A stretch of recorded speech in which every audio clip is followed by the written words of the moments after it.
Even the wind cannot.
Behold!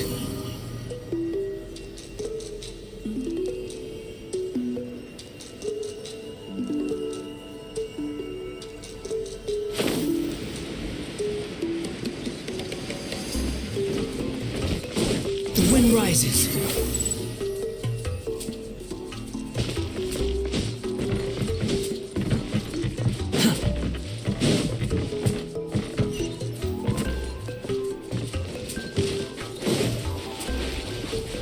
Squall fury.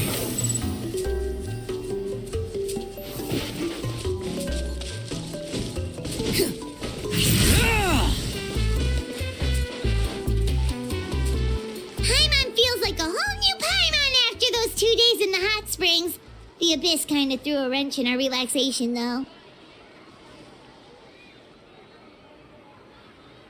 Still, spending time here really has felt like a vacation. The Kaholasaurs are so nice and so fun to play with. Their bellies are super bouncy. Oh, and Atea's snacks were so delicious. She gave Paimon some for the road just this morning, actually. Yelling at some kids who got caught throwing stones in the hot springs, so not much has changed since we first met her. Hey, you guys. Sleep well last night? Yep, this area is so nice. Glad you like it. I was thinking of taking you guys out to do some sea fishing. Later tonight, we can eat whatever we catch. Fresh fish is absolutely delicious right off the grill. Hey, Mualani! Yeah? What do you need? The team sent out to fight in the Night Warden Wars has returned. And Kachina? Is she back as well? Kachina fell in battle. But don't worry, the team was victorious, so the Rite of Resurrection will be held in the stadium soon.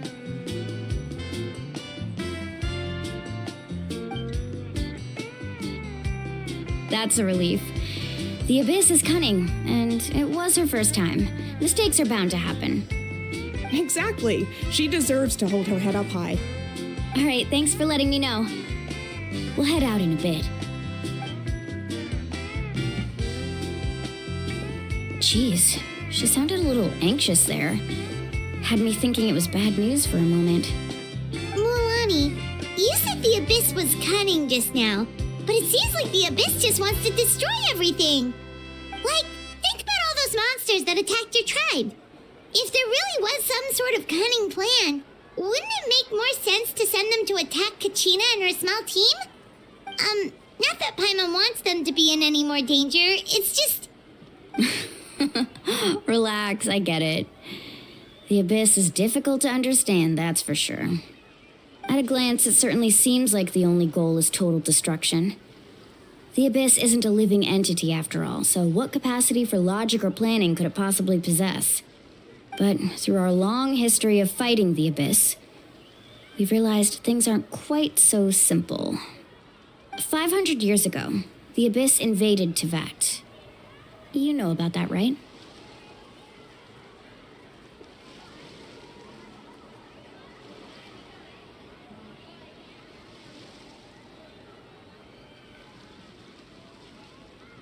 That's right. Conria suffered greatly during that time. But so did every other nation in Tevat. And Natlan was the worst affected of all. It took the combined efforts of the then Pyro Archon and heroes from every tribe to finally repel the Abyss. Even so, the effects of the invasion lingered for hundreds of years, only able to be reversed little by little. Our tribe's waters were contaminated. The Children of Echo's territory was overrun by dangerous sludge surging from underground.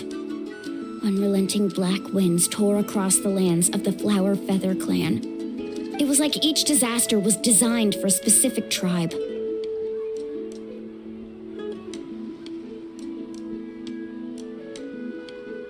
Exactly. We once thought that the Abyss's desire for destruction was a sort of primal instinct, but its methods are, in truth, marked by intelligence. We now believe the Abyss has invaded the Night Kingdom, and has the capacity to read the memories of this land at any given moment. And that's how it became so dangerous and cunning. Almost like it knows you inside and out. Yes, and that's why we've been unable to fully eradicate it, even after all this time. Luckily, the problems left behind by the Abyss have been successfully addressed by the various Pyro Archons we've had over the years. Now every tribe is prospering and things are looking up. I mean, just look at what we managed to do a few days ago. We totally fought them off.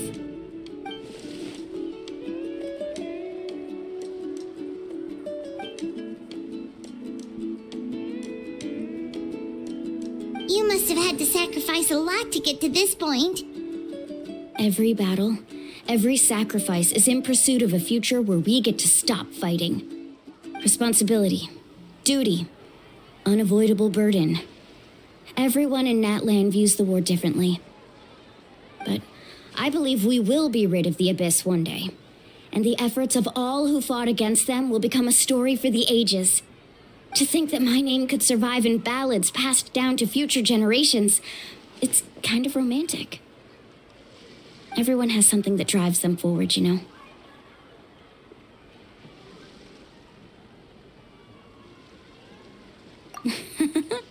Be my guest. Heroes are always welcome in Natlan. Anyway, let's head to the stadium. Our fishing trip can wait until Kachina's back with us. The sea's not going anywhere.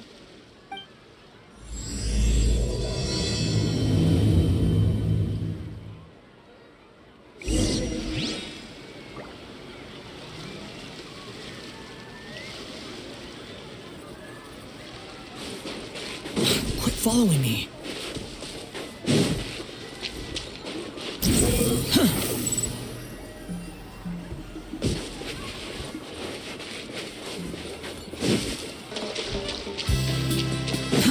Too slow. Behold!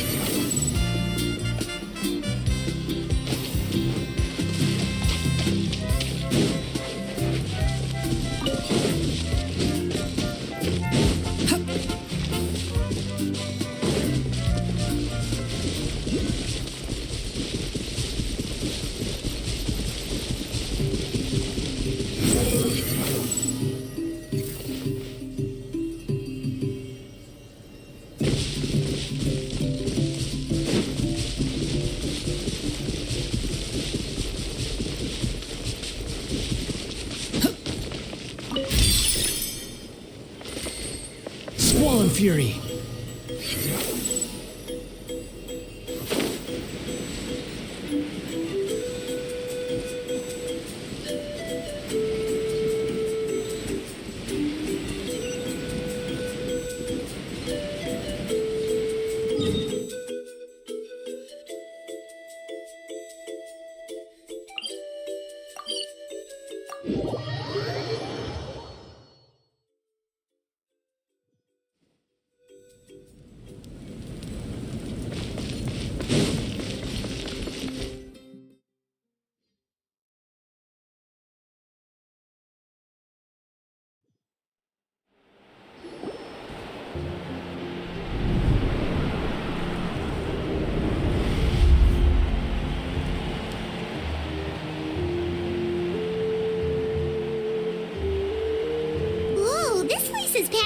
party.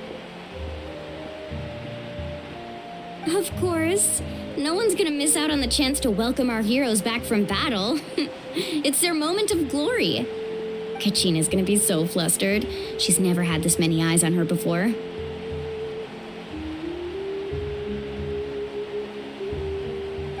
Yeah, she doesn't seem like the kind of person who likes being the center of attention. Looks like I'm just in time. Kinich, you're here! Yeah, a commission ran longer than expected, but I made it. I heard about the incident with your tribe, Mualani. Is everyone all right? Yeah, it's all taken care of.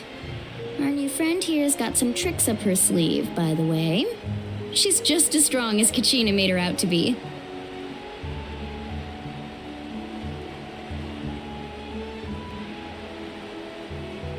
Hey, look!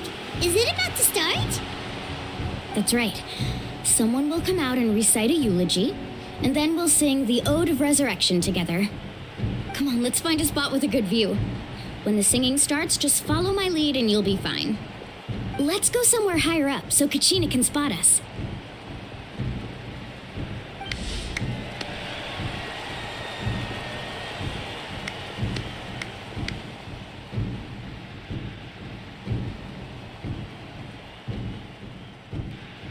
Warriors of Natlan, heed the call of life. We are the inheritors of memory and legend. Those who grew alongside sun and wind. Those who forged our own destiny and future. That is Natlan's fire, the lifeblood of our nation.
I could not find Kachina within the Night Kingdom, or locate her ancient name.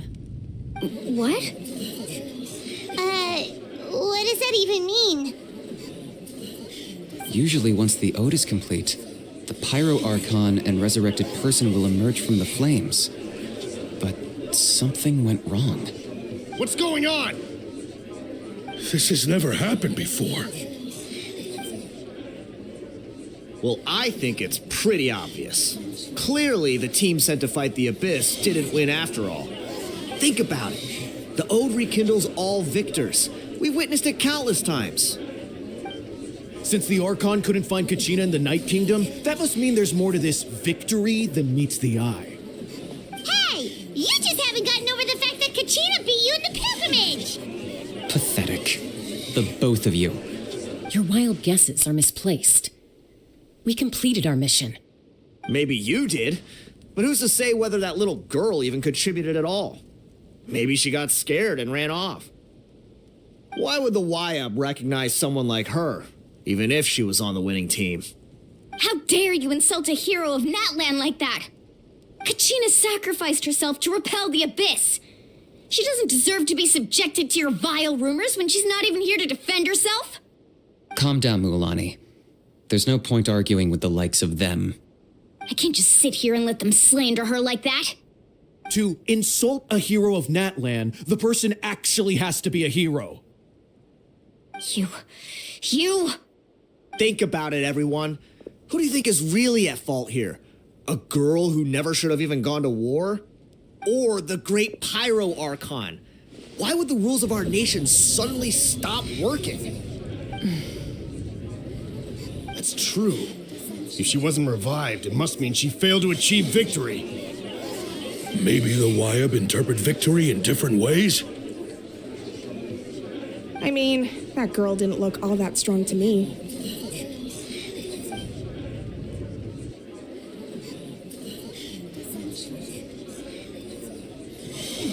Kachina wouldn't have run! That's not like her at all!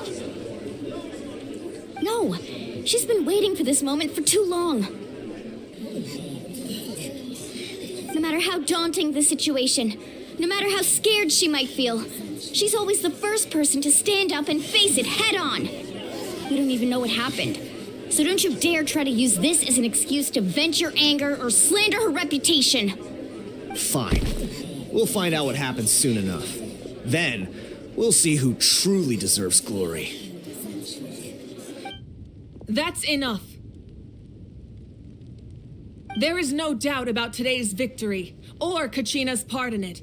She is a hero worthy of our admiration and celebration. However, the failure of today's ceremony is undeniable. Kachina has not been rekindled, and I offer you all my deepest apologies as I continue to investigate this matter. To prevent further casualties, I have decided to suspend the pilgrimage until this matter is resolved. What? No one is all-knowing. No one is infallible, not even myself. But doubt is a means by which we seek the truth, not a weapon we wield against others. I didn't mean it that way, Archon. I just... If there are things you wish to clarify, then ask me directly. Doubt my answer if you wish. But now's your chance. You have concerns? State them. No, of course not. Even though I have said nothing to change your mind, then it would seem the truth never mattered to you at all. That guy doesn't even have the courage to answer the Pyro Archon's question. So much for all that glory talk earlier. I have a question, Archon. My friend Kachina. Do you have any idea where she is? It's extremely important to me. I know you said you were investigating the situation, but I'm sorry, that's not enough. I've already shared everything I know. If you want to learn the truth and rescue your friend sooner, you should join the investigation. So, what do you say? Of course I'll join. In that case, come see me in the speaker's chamber. We should join them. Oh, and if it's not too much trouble, could you drop by as well, Traveler? I'd like to have a chat. Rest assured, everyone, I'll keep the tribal chiefs informed on the progress of the investigation.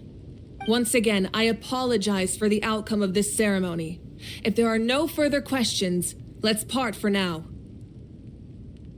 Did she just ask us to come along?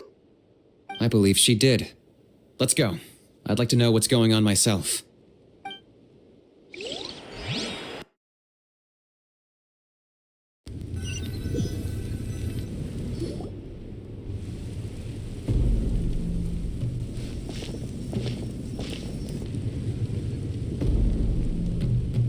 The situation is urgent, so I'll get straight to the point. Kachina is undoubtedly a hero of Natlan, and I'm deeply sorry this happened to her. There's been unrest in the Night Kingdom, but I don't know what's causing it. As a result, I've been unable to track down her location. Until we find and address the cause of the unrest, the Ode of Resurrection will continue to be ineffective. And that means Kachina won't be able to come back? That's correct. Not until the problem with the Night Kingdom is resolved. How long will that take? It's hard to say. Kachina always dreamed of fighting the Abyss, of doing her part to defend Natlan. She wasn't afraid of death because she knew, if it came down to it, the Pyro Archon would be there to bring her back to life. Whenever we sat down together, exhausted from training, she would always hum the Ode of Resurrection. She was supposed to come back to us. We were supposed to hug her and celebrate with her and share her joy. We supported her every step of the way, but what are we supposed to do now? Sit peacefully and wait for her return? Lose ourselves in grief over her death? Tell me, are we her friends or her murderers? That's not fair, Mualani. It's all right. I understand your rage and your grief. Kachina's life means a great deal to me, Mualani. Believe me, I want to bring her back as soon as possible. I would give you that peace of mind if I could. But please, hear what I have to say so I can at least give you a broader picture of the issue we are now facing. Considering the recent attack on your tribe, I believe the Abyss has found a new means of undermining the rules of our nation. You mean? The Sacred Flame. The foundation of our resistance against the Abyss. If we continue to hold the pilgrimage and send teams to fight the Abyss, there will likely be more casualties. But if we stop altogether, the Sacred Flame will only grow weaker. The Abyss will scale up their attacks, and the tragedy we saw with the people of the Springs will only be the first of many. If we compare the two choices, the former seems to be the lesser of two evils. Sorry, I know that may sound harsh, but I bear the name Malipo. Weighing the costs is my duty. The raw truth can be cruel. But we need to understand it if we want to approach this rationally. But what would you say, Mualani? This is personal for you, and unlike Kanich, I dare say it's not a simple case of weighing up which course of action is less painful, is it? No. I can't choose between them, and I don't want to. Saying that one is preferable over the other is disrespectful to the people who suffered. You're saying it doesn't matter whether I suspend the pilgrimage. The consequences will be equally painful. Yes. What happened to Kachina breaks my heart. But I couldn't bring myself to sacrifice other people for her sake. And that is the crux of the problem. It's not simply a matter of choosing the lesser of two evils. Either way, there will be people who suffer. And the end result will be the same. Belief in the pilgrimage will waver. Once doubt has crept in, the people will no longer unite in battle against the Abyss. And that is exactly what the Abyss wants. Their ultimate goal isn't to break the rules that make the Ode of Resurrection work. It's to destroy the people's faith in them. To prevent what happened to Kachina from happening to anyone else, we need to suspend the pilgrimage. So that is my current plan. And in the meantime, I've made efforts to strengthen each tribe's defenses. Then, we have to find another way of strengthening the Sacred Flame to keep the Abyss at bay. This won't be easy. I'll need time to figure out the best approach. I understand your anger, Mualani, but I hope that provided some clarity at least. Wow. Hyman thought things were gonna get heated for a second, but the Pyro Archon took the time to explain everything so patiently. I owe you an apology, Archon. I let myself get carried away earlier, and I'm sorry. You're right. We need to focus on finding solutions. We could always hold the pilgrimage without sending a team to fight in the Night Warden Wars. That way, we would still be able to fuel the Sacred Flame. I've considered that, but the two events have nearly always been linked. Without the chance to fight the Abyss, pilgrimage rankings lose their prestige, and competitor numbers will drop. With fewer participants, the amount of contending fire produced will decrease, and the vicious cycle will continue indefinitely. So, essentially, the Abyss has taken Kachina hostage.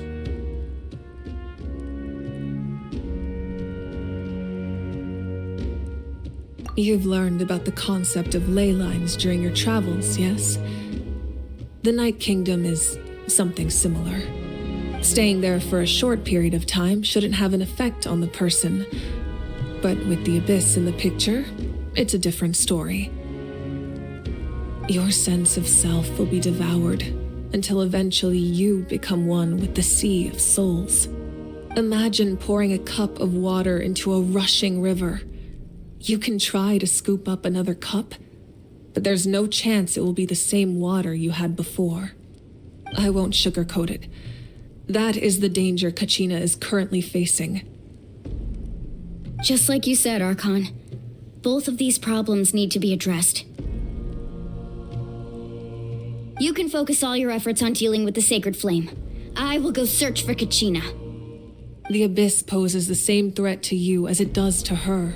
It is very possible you will not return. Knowing that, do you still choose to go? Kachina's waiting for us to rescue her. That's all that matters. I failed to protect her during our campaign, but I can make it up to her now. I choose to go as well. Traveler? What do you think?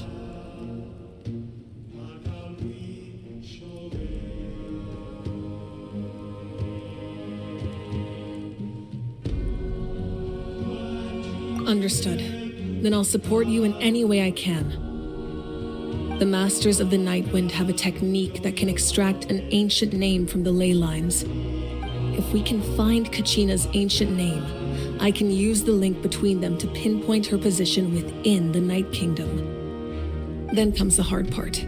You need to visit the Night Kingdom in person and rescue her. But isn't the Night Kingdom a land of souls? Can we even go there? Under normal circumstances, only the consciousness can enter. But there is a way to go there in person. However, know that the Night Kingdom will attempt to repel you, and the Abyss certainly won't leave you be. That's fine by me. Same here. Fighting the Abyss is nothing new for me.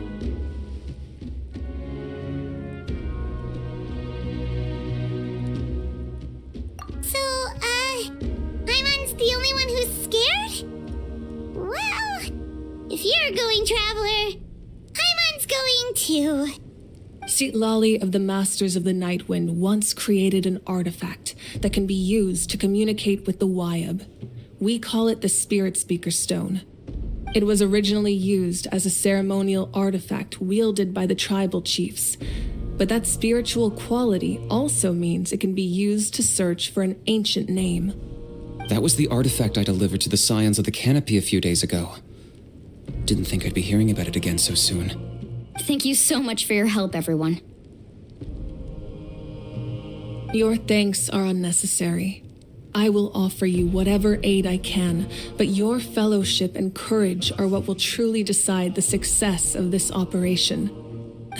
Besides, you're the ones helping me. I can only focus on one thing at a time, after all. Traveler, I certainly didn't expect our first conversation to be so serious. I've heard all about your accomplishments. Ever since you arrived, I've been hoping to meet you and offer you Natlan's highest level of hospitality. Why? Why? Is that not what happened in the other nations you visited?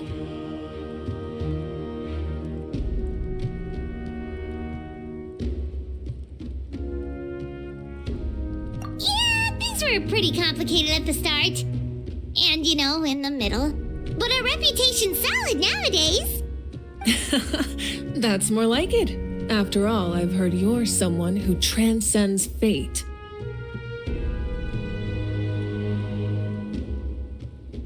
Perhaps even more than you can imagine. But we can talk about that some other time. Ideally, this would be the perfect night for a drink and some musical ambiance. But there are important things to be done. Oh, I almost forgot. Atea was wounded in the fight against the Abyss. She wanted us to give this to you. It embodies fond memories and my strength of will. That's what she asked us to tell you. She said you'd know what that means. I didn't think this day would come so soon. The flames of her life force, I can feel them flowing within the talisman. If things were different, the two of us could have enjoyed the hot springs together while she gave this to me in person. We're supposed to be hot spring buddies after all. But don't worry. This talisman means a great deal to me. I'll take good care of it, and once this is all over, I'll pay Atea a visit.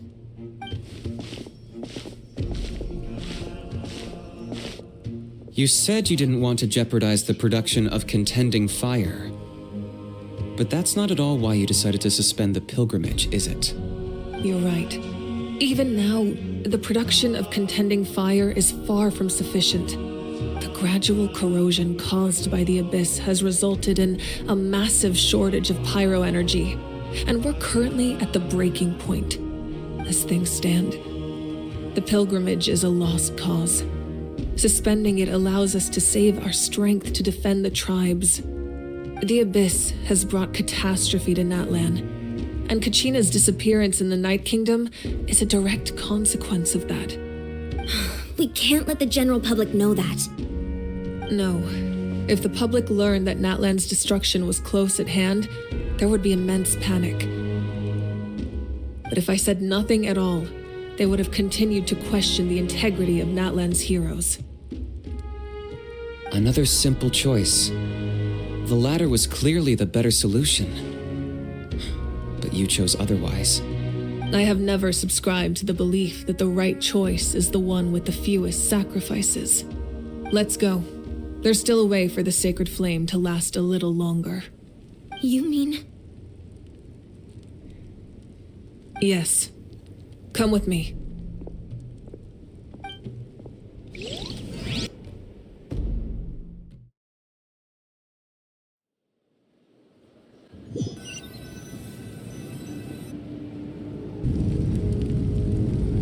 The sacred flame must never go out. Not only does it strike fear in the abyss, but it's also the pillar of Natlan's stability. So until our heroes are ready, I will sacrifice my power to keep it burning. But that can only last so long. I think we should focus on the remaining ancient name bearers. Don't let desperation cloud your judgment. Those chosen by the Wayab have already embarked on their destined path. It is for them to decide how that journey ends, not us. All we can do is support them. Even so, for you to make this sacrifice, it's not right. If not me, then who? No other is capable of sustaining the sacred flame. I possess great strength, but I'm not above my people. This is part of my duty.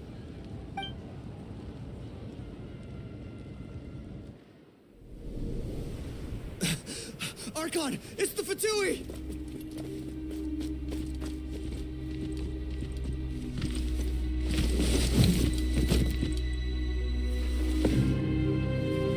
The Archon of Natlan. A force to be reckoned with. The secret of the ley lines is no secret to me. Long have they been destined for ruin. And since the oath made 5 centuries ago remains unfulfilled, what use is the Gnosis in your hands?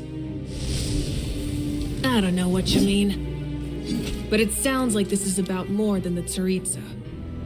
In times of crisis, someone must pick up the mantle of salvation. Your plan has reached an impasse, and now it falls to me to create new rules for Natlan. But before the dawn of a new age, the old must be destroyed.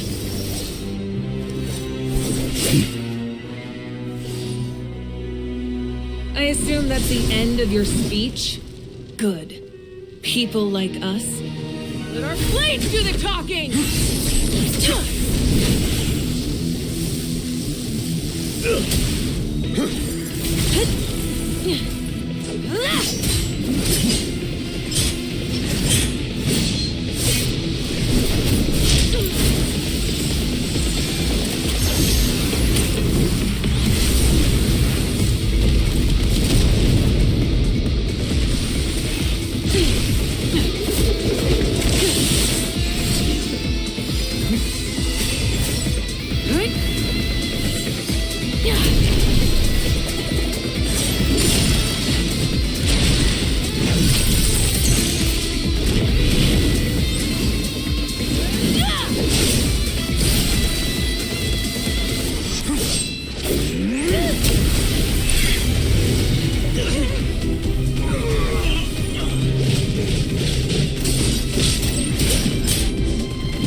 Masters of the Night Wind.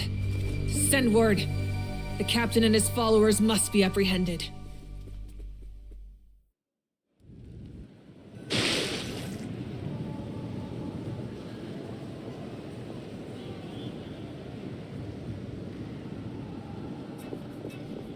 Are you all right, Archon? He was a formidable opponent. Exactly what I would expect from the first of the Fatui Harbingers. I never imagined someone could match you in combat.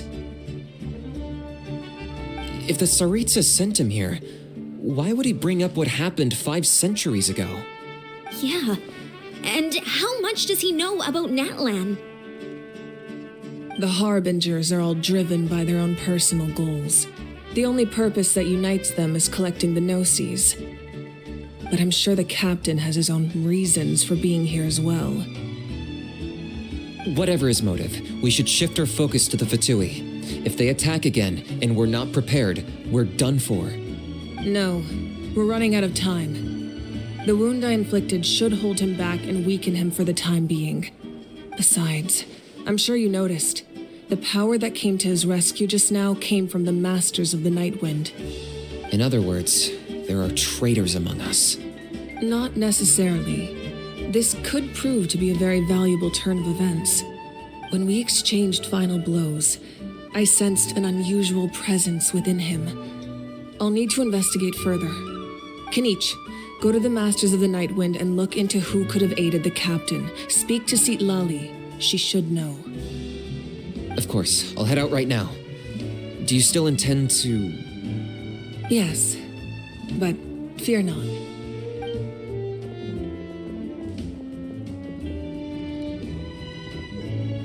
Natlan's strength has never rested solely in its Archon.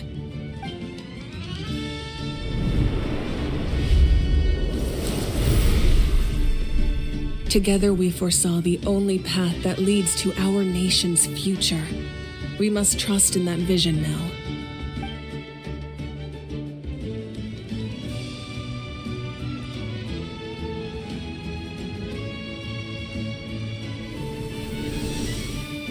Is everything okay, Archon?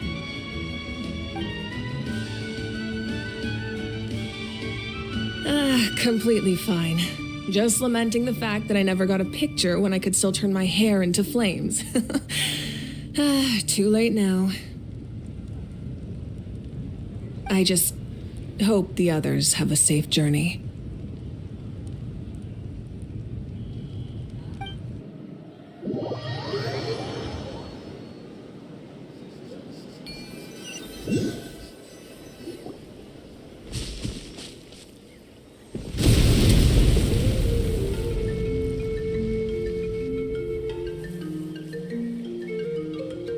What's happening at the stadium? Did something explode? It feels like the Archon unleashed her power. She must be fighting a formidable opponent. Should we go back and check what's going on? Have faith in the Archon. She wouldn't lose in a one-on-one confrontation. Once we find Kachina's ancient name, we'll head right back. Okay, let's just keep climbing. Emma really hopes nothing goes wrong.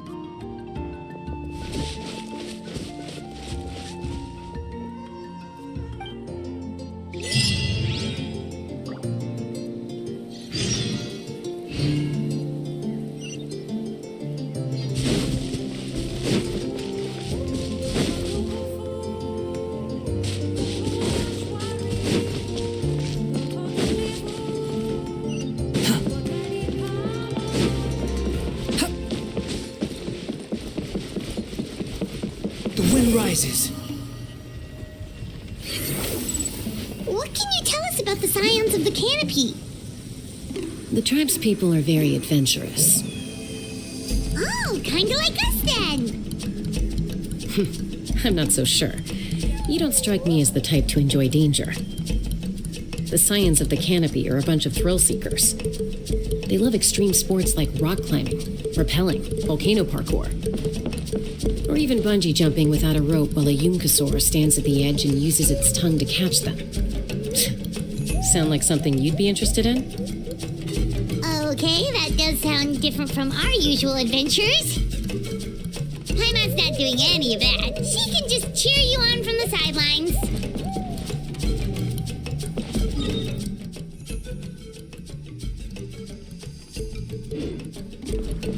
Quit following me.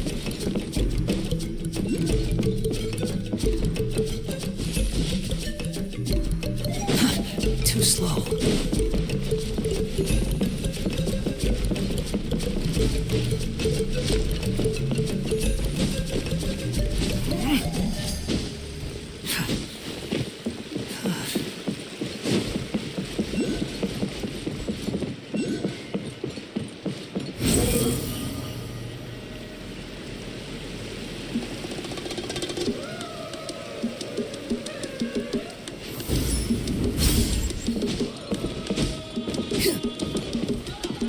That's Waina, the tribal chief. Let's head over to him.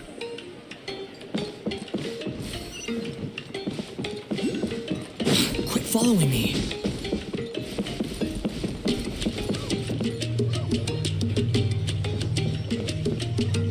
Chaska. Nice to see you again, Waina. I'm afraid we don't have time for pleasantries, so I'll get right to it. We're here for the Spirit Speaker Stone. Whoa, hold on a second. At least tell me why you need it first. My friend Kachina is trapped within the Night Kingdom. We need the stone to find her ancient name and rescue her. Rescue her? From the Night Kingdom? That's right. I'm sorry, but someone needs to tell you what you don't want to hear. Going there, a mature warrior would never make such a foolish decision.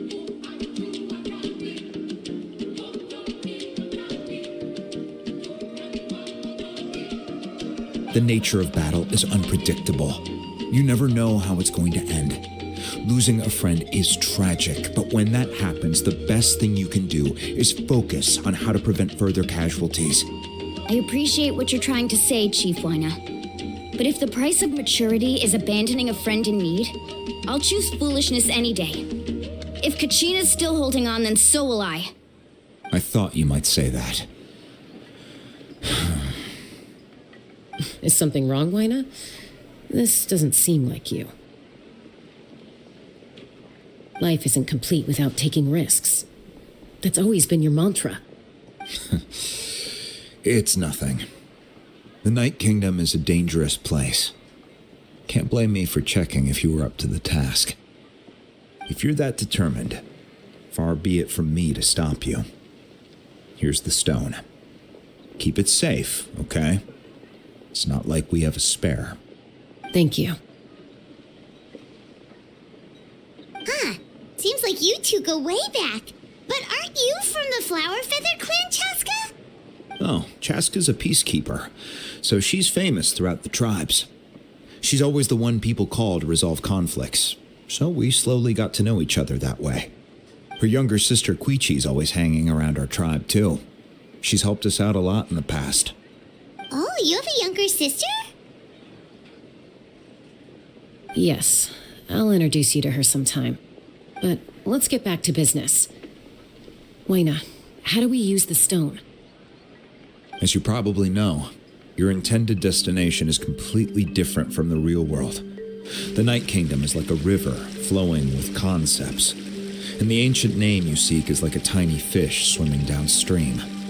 In that sense, the stone is like a fishing boat drifting down the river, but the boat alone isn't enough. You need a fisherman experienced enough to steer it in the right direction. We couldn't do that ourselves? With a little practice, I'm sure you could. You have the strength and the talent. If you want to make sure this works, though, I could recommend someone to you. Who? Vichama, a legendary warrior and scout from our tribe. He's got a keen eye and a well-honed intuition. Even his ancient name means to seek. If you're fishing for a name, you're gonna want him on the boat. Vichama? Why does that name sound familiar? He's one of Auntie Atea's hot spring buddies. I've heard stories about him. Where can we find him? Ever since Malco passed, he spends most of his time gazing out at the scenery from the cliff tops. Follow the path that way, and I'm sure you'll find him. Thank you. We'll go look for him there. Good luck. I hope everything goes well.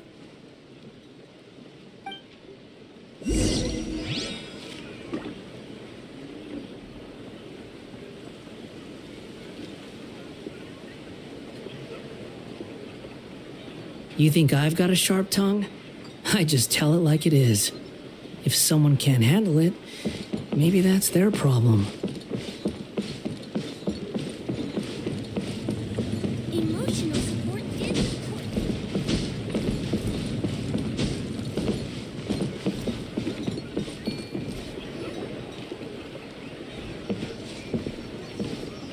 Someone admiring the scenery from the cliff tops.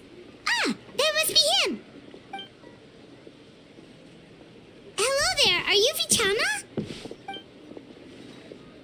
That's me. Did you need something?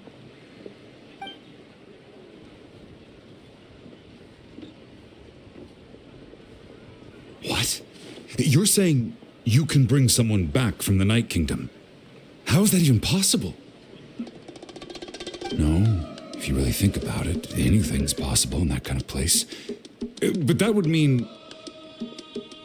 Are you okay? You don't look so good. Everything's fine. I'll help you, but I do have a small request.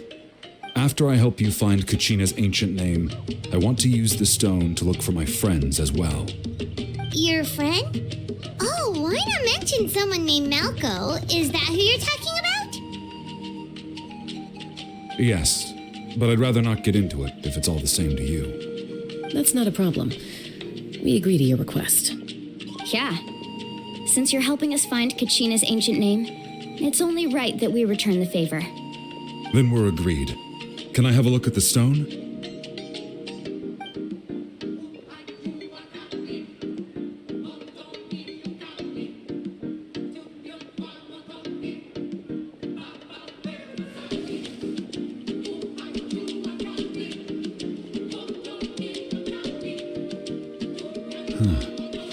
I see. From what I can tell, it functions almost like an abyssal pylon. Both connect the Night Kingdom to the living world.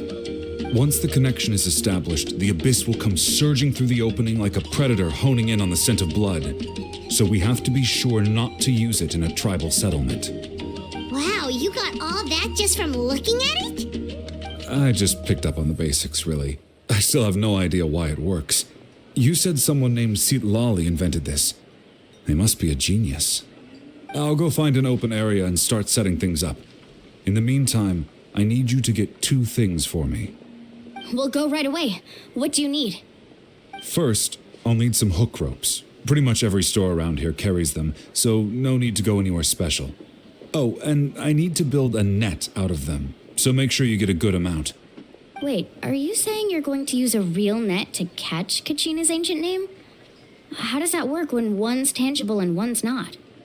By creating something tangible in our world, like a net, we can create a connection to a corresponding concept in the Night Kingdom.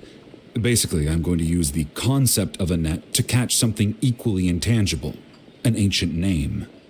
Oh, I see. What about the second thing you needed? Right. I need 2 chunks of obsidian. Once we bring the ancient names into our world, we'll need a place to store them. Normally, you can only get obsidian from the Children of Echoes, but I heard there's a traveling merchant from that tribe around here somewhere, so maybe you can try your luck there. Gotcha! All right, let's split up.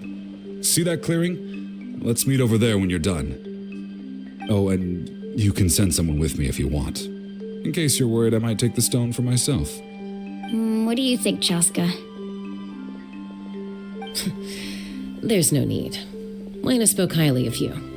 That means you're trustworthy. I appreciate it, even though that doesn't mean much to me anymore. Anyway, it'll take some time to set everything up, so no need to rush. I'll see you in a bit.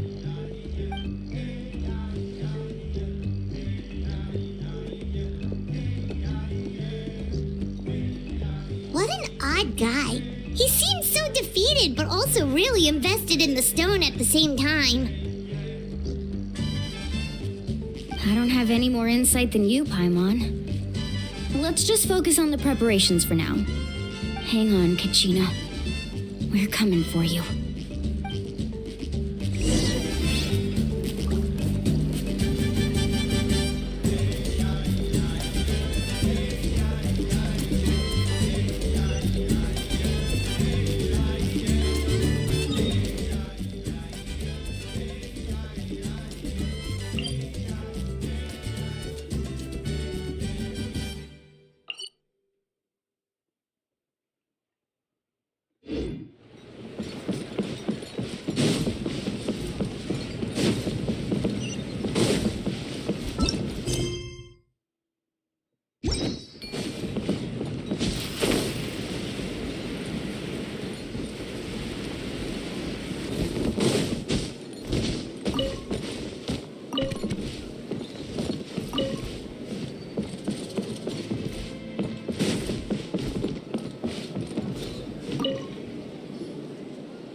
Hook ropes for sale?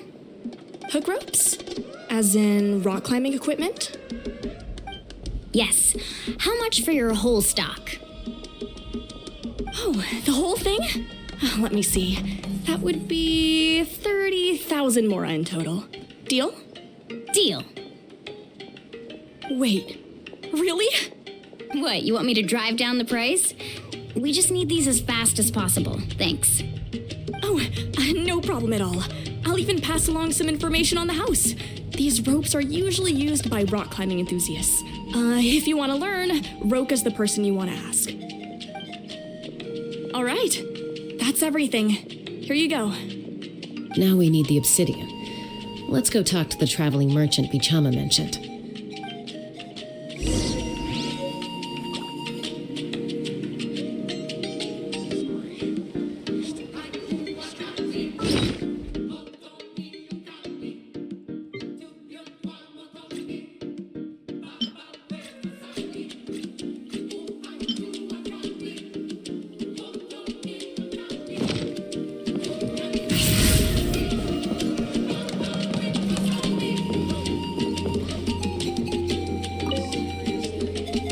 Excuse me, do you sell obsidian? Why, yes. I've got a chunk for sale right over there. Perfect. Is that the only one, though? We actually need two. That might be tough. Tell you what, I'll take a look through these boxes over here and we'll see what we can find. Thank you so much. We'll wait here.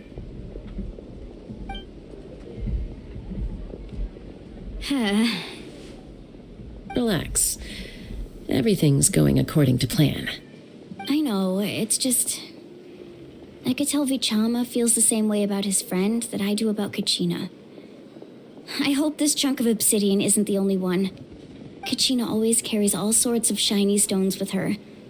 If I was the one trapped in the Night Kingdom, she'd have a whole pile of obsidian ready in a heartbeat. Well, would you look at that? I did bring an extra. Here you go, young lady. How does it look? Perfect! Thank you. How much do I owe you? If you hadn't shown up, these stones would have just sat here collecting dust. I'll take 3,000 mora for both. Here you go. By the way, I heard you mention Vichama just now. You running an errand for him, then? How's he doing? Malco's been gone for 5 years now. It's about time he started to move forward. Do you know what happened between them? I heard about it in passing while I was out drinking one night, but I don't know all the details. Vichama and Malco grew up together, and even made a name for themselves together. Malco was an amazing fighter, capable of knocking out multiple opponents in a single hit, while Vichama excelled at scouting and analyzing the battlefield. The two made an excellent team, and managed to beat back the Abyss several times. 5 years ago, they both emerged triumphant in the pilgrimage, and were placed on the same team to fight the Abyss. But on the eve of battle, the Abyss launched an attack on their tribe, and Vichama suffered an injury to his leg while attempting to rescue someone. Then what happened? The team agreed that he couldn't fight the Abyss in his condition.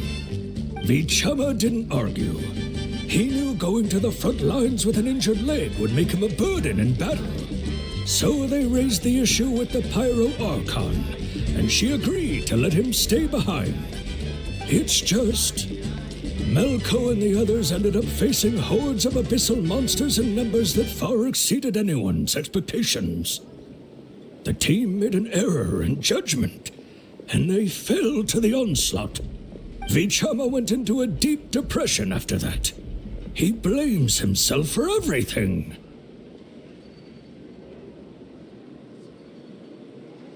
Oh, you're not wrong. But it's possible he chooses to blame himself. Not because he did something wrong, but because he wasn't able to do anything at all. I've tried convincing him to move forward, to stop dwelling on the past. But the shadow of Malco's death hangs over him still. The Abyss has caused so much suffering, and some wounds never heal. I wish there was something he could do to make himself feel better. But... anyway, that's the gist of it. Maybe you could help him talk things through sometime. I would really appreciate it.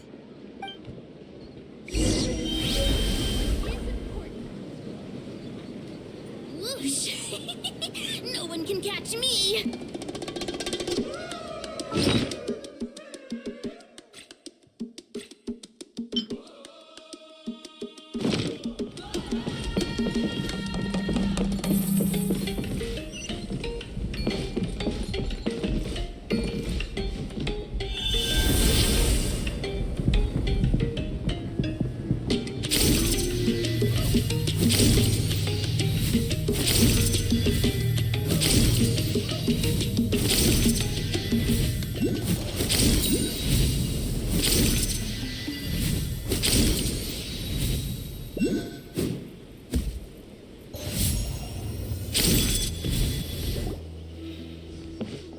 Did you get everything? Yep, it's all here. When do we start? I've made all the necessary adjustments, so we're good to go. As agreed, I'll help you find Kachina's ancient name, and then you return the favor. Go ahead.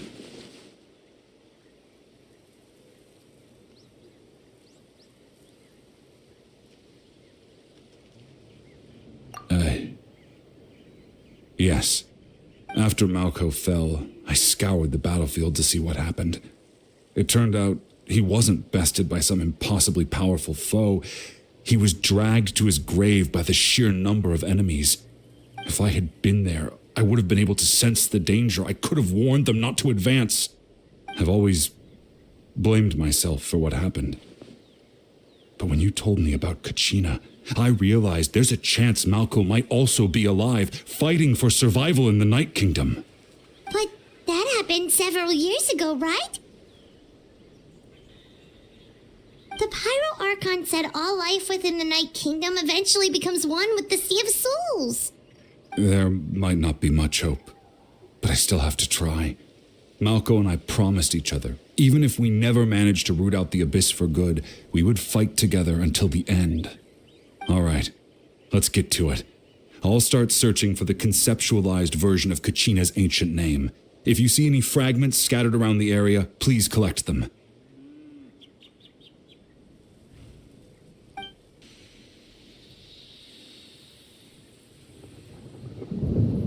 Make sure you prepare yourselves for battle. As I said, the stone will link the mortal realm to the Night Kingdom. The Abyss will likely emerge in response. Look at that golden thing. It must be one of those fragments Vichama mentioned. Let's get closer.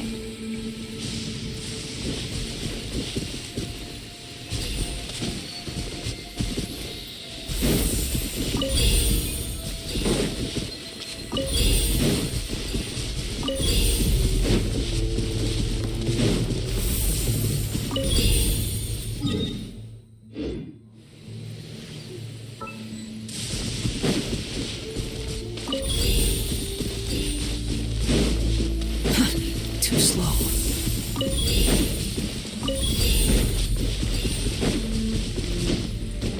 Whoa, monsters incoming! Watch out, everyone!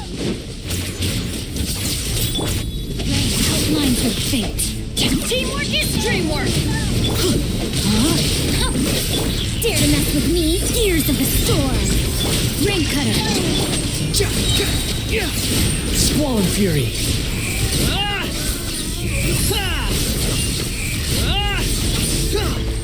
You're dead. Unsightly insects.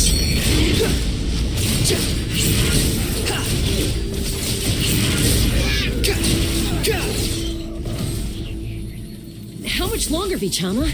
Not long. We're getting close.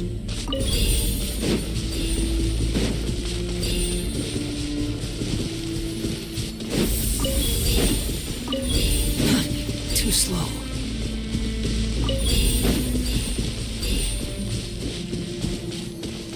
The wind rises.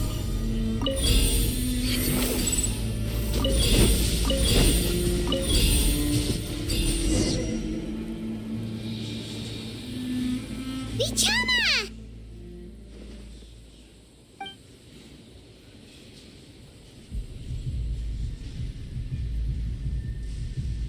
Quick, take it!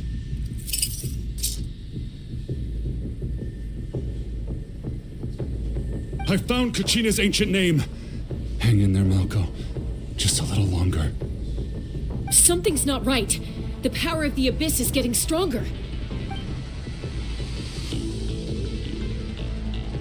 The Abyss is corroding his body! Vichama, you can't keep going, you'll die! I should have died 5 years ago. I just need a little more time. Please, I'm almost there.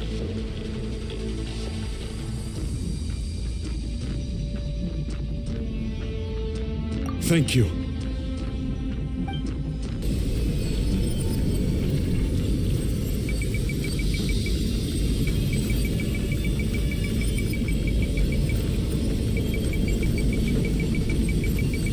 Whoa, watch out! The power of the Abyss is strong.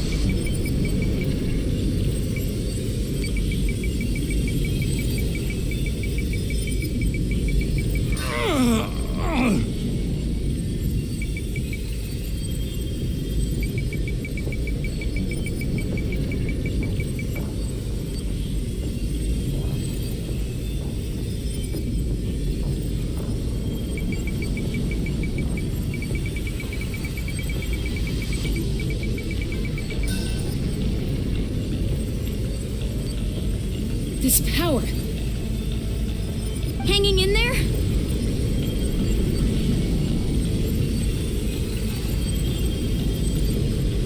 Malcolm. No! Why can't I find him? Why? We can't wait any longer. Pull him away from the stone, Mualani.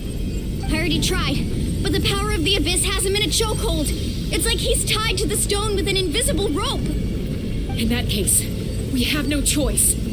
I'm sorry, Sea Molly. Get back! Chaska, wait!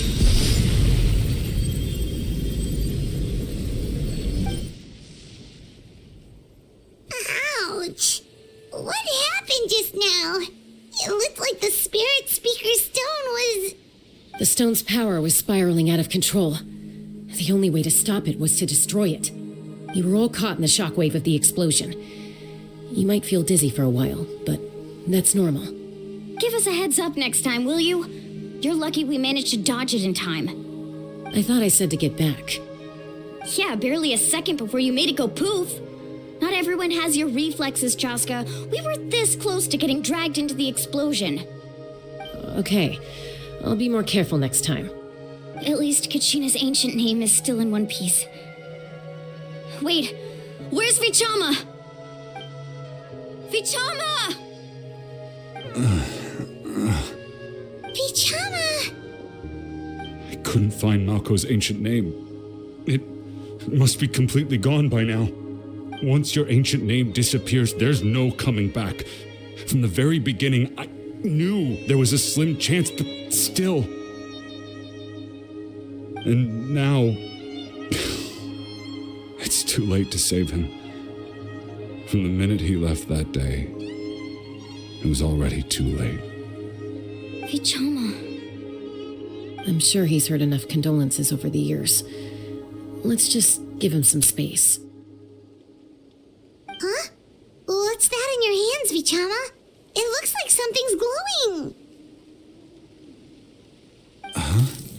This is...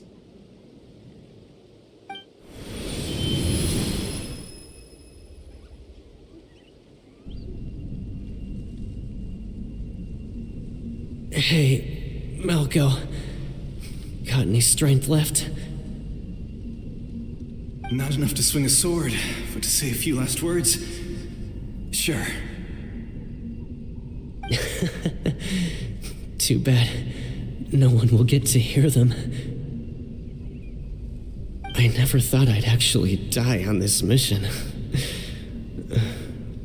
Not that I'm afraid to die. It's just hard thinking about my mom's face when she hears the news. Guess I have something to be thankful for then. My parents died a long time ago. They won't have to mourn me.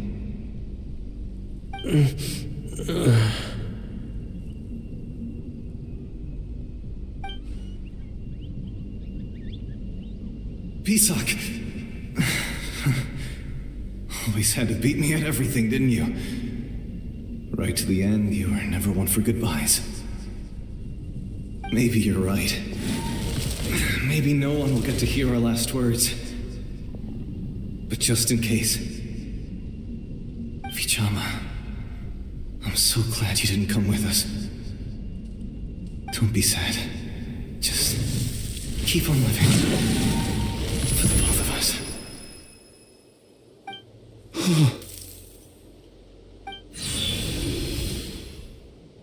Was that a memory? Seems like we were able to salvage something after all.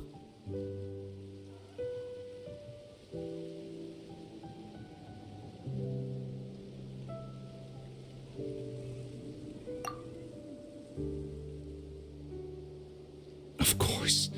Seeing him, hearing his voice again, it makes me unbelievably happy. But it also brings with it an even deeper pain. A deeper pain? Why? Malco was always the type to put on a brave face. But in that memory just now, his hands were shaking, and his smile was forced.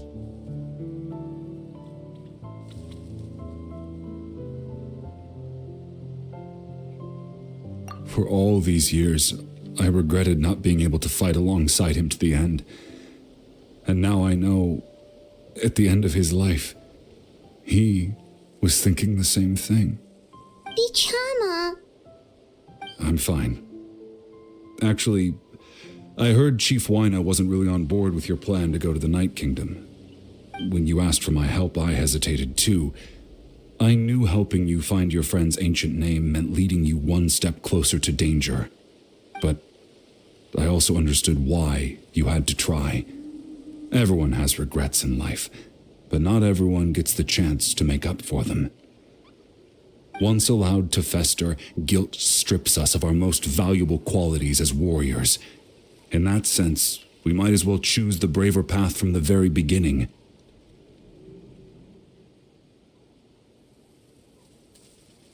If I could do it all over again, I would have followed Malco to the front lines no matter what. Even with an injured leg, there were still things I could have done. That way, even if the outcome stayed the same, I still would have fought alongside him to the end. There are critical junctures in life, and if you don't seize the chance to act, there's no going back.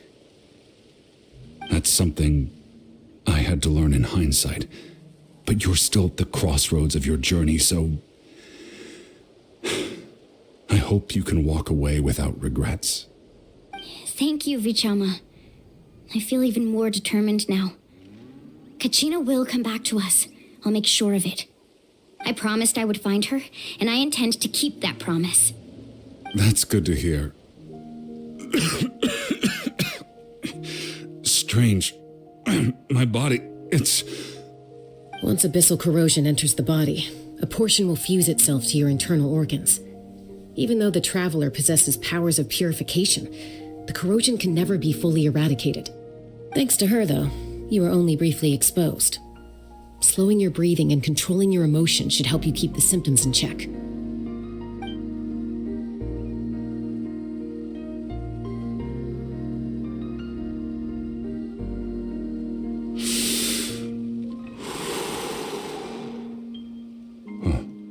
That does make me feel better. You seem very knowledgeable about all this. Just speaking from experience, that's all. Anyway, we've recovered Kachina's ancient name, so we're off to a great start. Let's get Vichama back to his tribe and tell Wyna the good news. And apologize for destroying the Spirit Speaker Stone. We had no choice, though, so he'll probably understand. Right?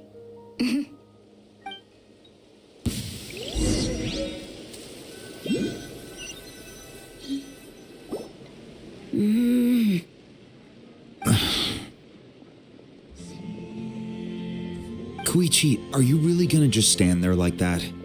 I don't know what you want from me. I think you know exactly what I'm trying to say, Uncle Wyna.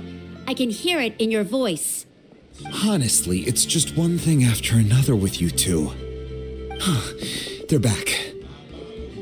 Koichi? What are you doing here? Don't play dumb with your own sister. You know exactly why I'm here. My apologies, everyone. I just need to borrow Tosca for a few minutes. You come with me.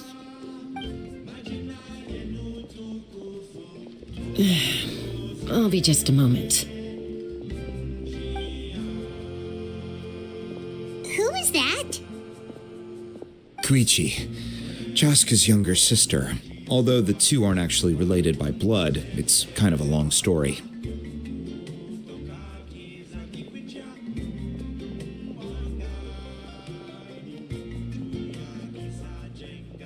It's not really my story to tell, but I guess it's not a secret. You see, Chaska was actually raised by cuckoo sores.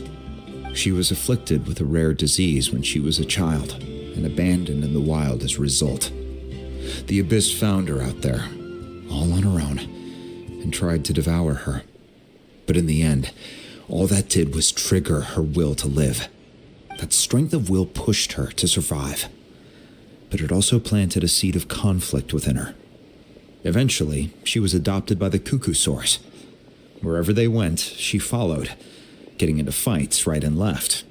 For some reason, Paimon can totally imagine that. Well, when Chaska finally returned to human society, it was Koichi's parents who adopted her. At the time, Chaska still had a habit of getting into fights, so Koichi was always taking her around, apologizing to everyone. Ah, I remember those days. One of those fights was definitely with me. But, you know, kids. You're fighting one minute and your friend's the next. Eventually, she found a way to rein in that desire to fight. And now she's who people call to resolve conflicts. She's known as the Peacemaker. It sounds like she still argues with Koichi, though. Don't siblings usually stop fighting when they get older? That's partly my fault. Koichi asked me to stop Chaska from doing anything dangerous, but you probably know by now, once Chaska makes up her mind, there's no changing it. Oh, I get it. No wonder you tried to talk us out of going to the Night Kingdom. Chaska even said that wasn't like you. I'm all for your adventure. You need to take risks when you're young, because by the time you're my age, you couldn't attempt something like that even if you wanted to. Better try now than live with regrets later. That's what I say. Still, I can understand where Koichi's coming from. In the end, nobody wants to sit back and let a loved one put their life on the line.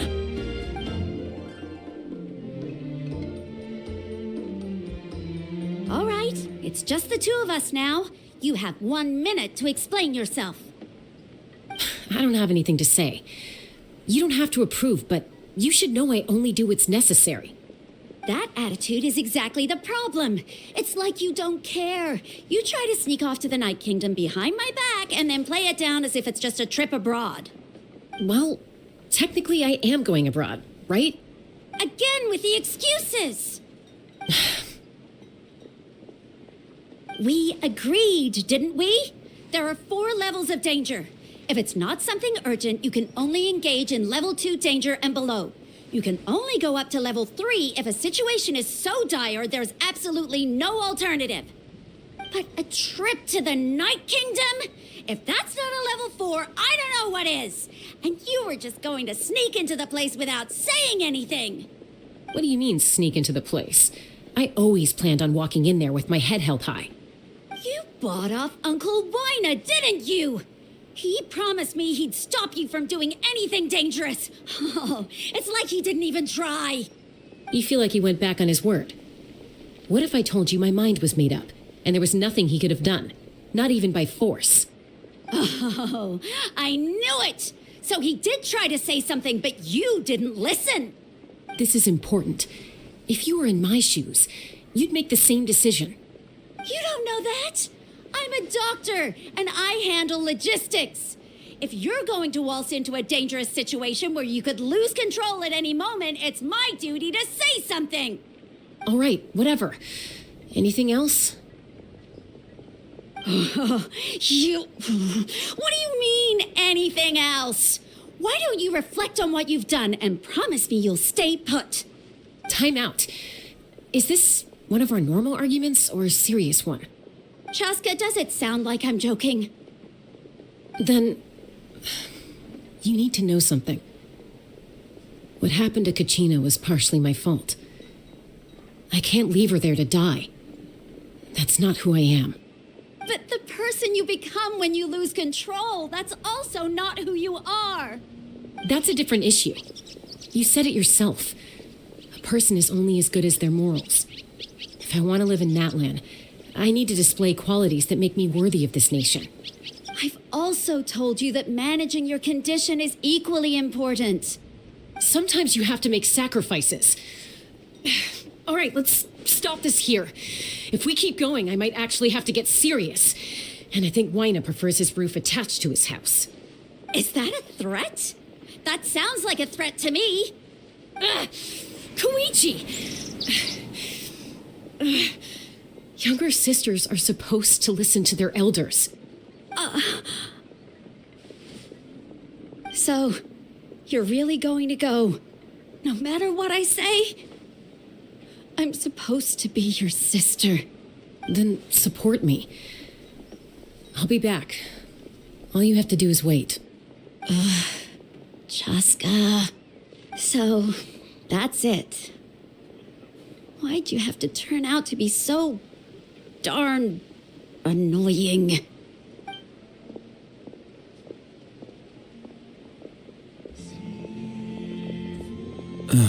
You two are something else.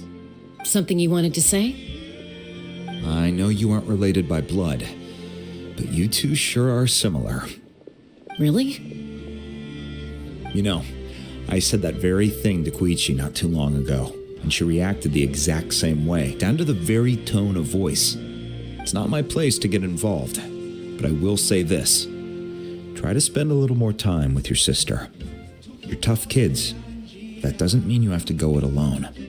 Thank you. Anytime. All right. If you're done with the Spirit Speaker Stone, you might as well hand it over. According to Kinich, it's an important ceremonial artifact, so it'd be safer to keep it with me. About that. If only Tone-Deaf Bard was here, he could have repaired it just like the Holy Liar. It might be in a few more pieces than you remember. Huh?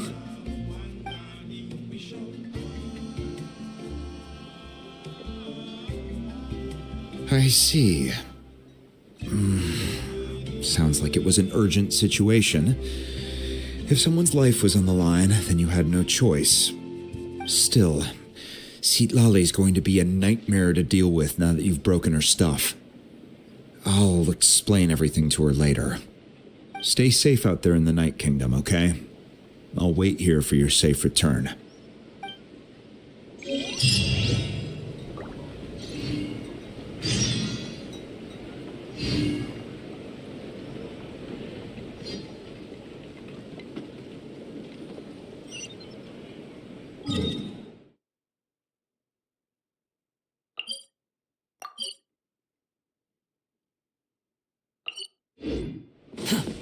Behold, upon the gale.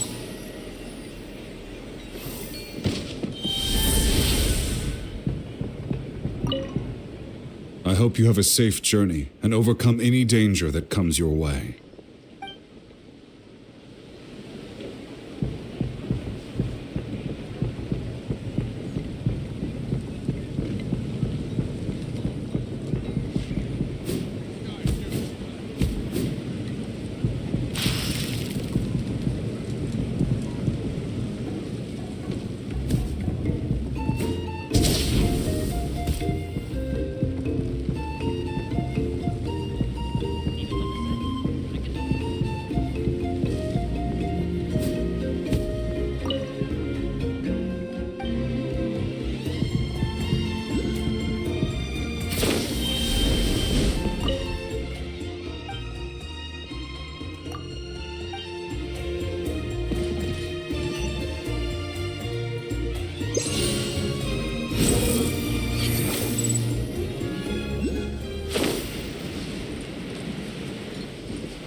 following me.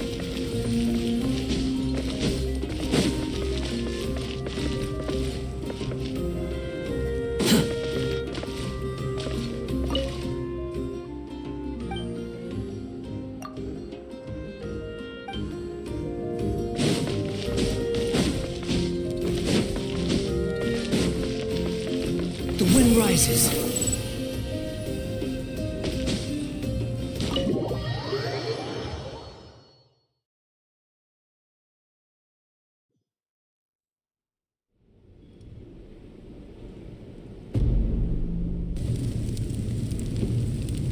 We're back! We found Kachina's ancient name, too!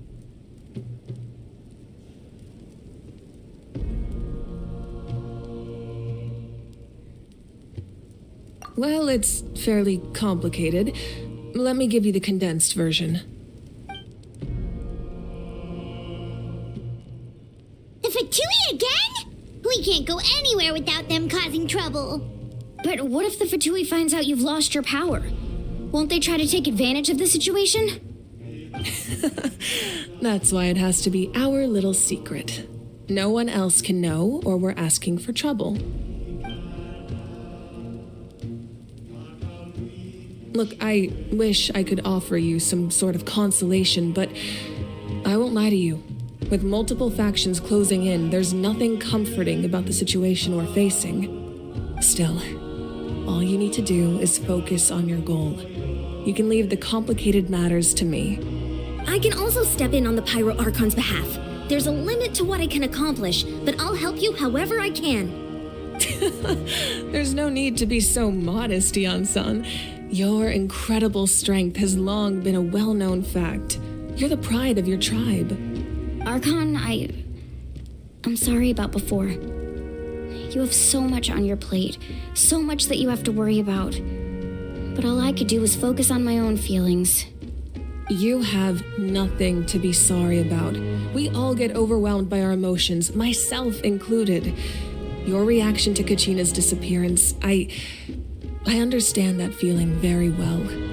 Well, now that we have Kachina's ancient name, let's go track her down. Follow me.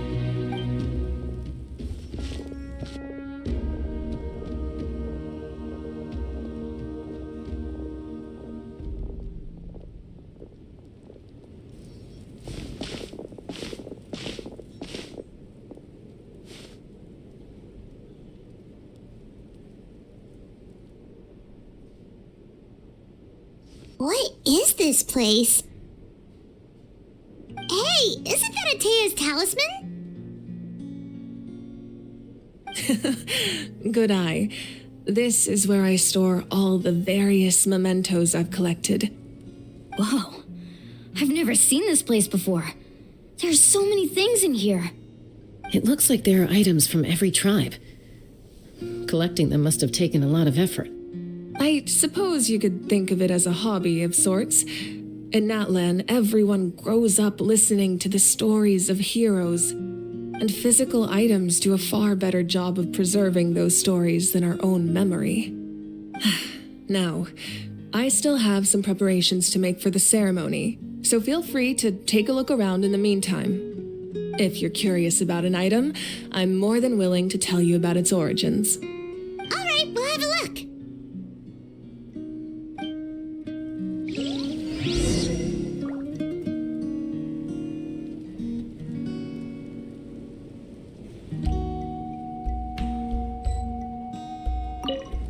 This flower looks like it's thriving. You must be good at taking care of plants, Archon.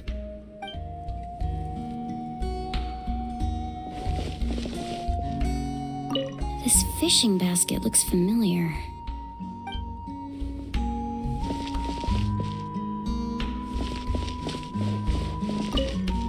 Like I said, I still have some preparations to make for the ceremony, so feel free to take a look around in the meantime.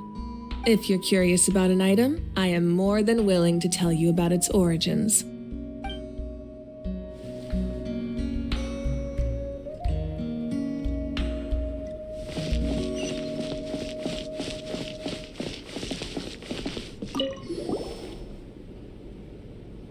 Whoa, this weapon is huge!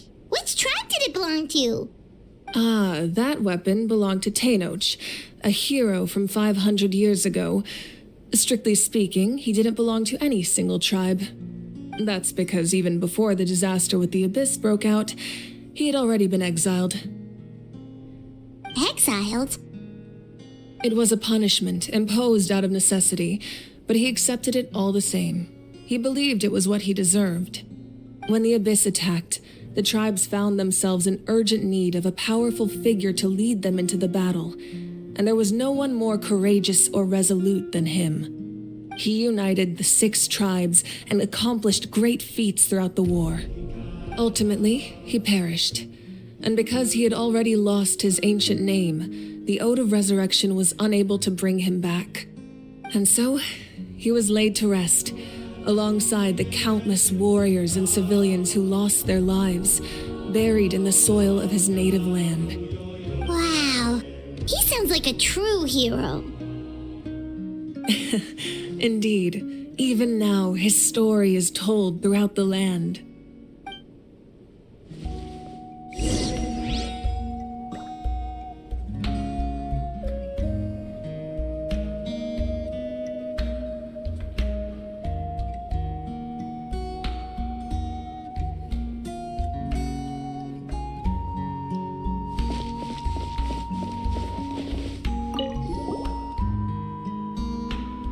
There are so many jars and potions around here. Do they have anything to do with alchemy? No, those belong to the Masters of the Nightwind. They're ceremonial tools used to amplify the ability to communicate with the Night Kingdom and the Wyab. Yamaya is an expert in this field, and she taught me a lot. Even though she appears stoic and serious, she actually has a keen sense of humor.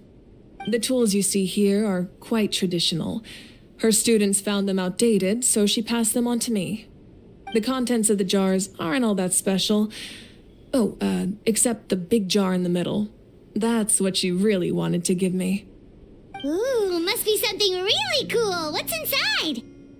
Grape juice. Huh? It's quite tasty, although probably expired by now.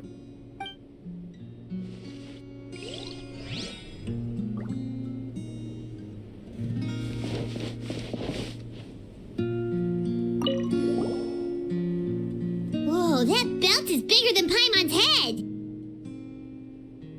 The Collective of Plenty are known for their bodybuilding competitions and contests of strength. This belt is a symbol of great honor within the tribe. The association with strength might also have been the reason the original belt was extremely heavy.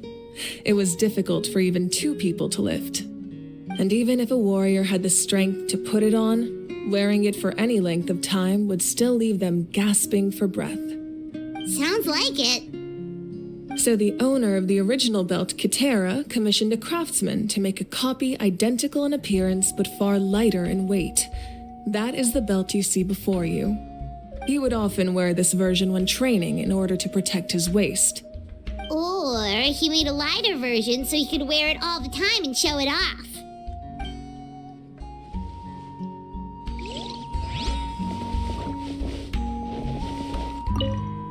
Make sure to handle everything with care. This cup, for example, it's heavier than it looks.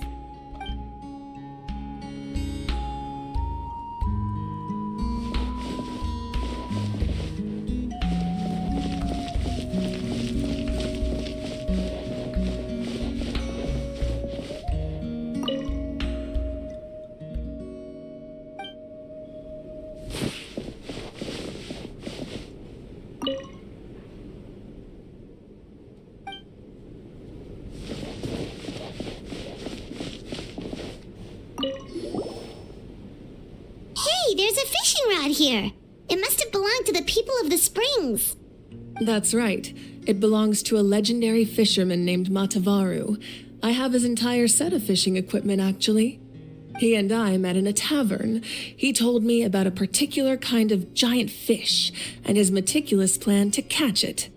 In his eyes, I saw a hunger and a strong fighting spirit. To him, the sea was the battlefield upon which he staked his honor. So, Did he do it? The next time I saw him, he was covered in scars. It turned out the fish he sought had been corroded by the abyss.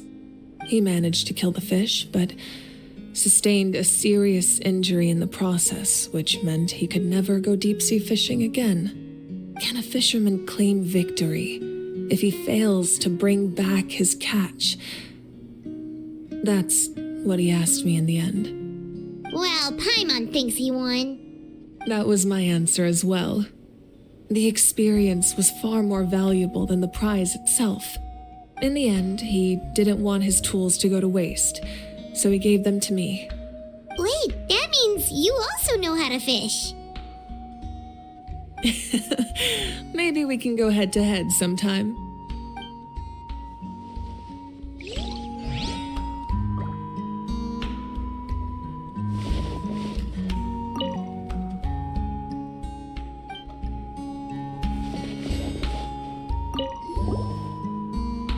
This is Atea's talisman. I'm sure you're familiar with this one already. Atea was rarely ever without it. The talisman brought her a lot of luck in battle.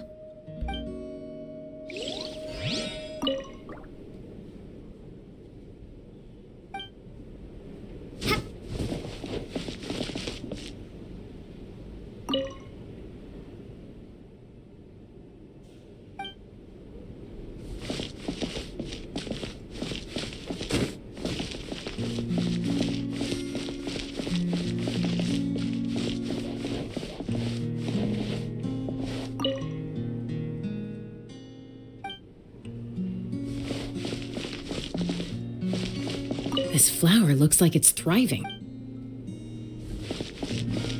This fishing bag. Make sure to handle.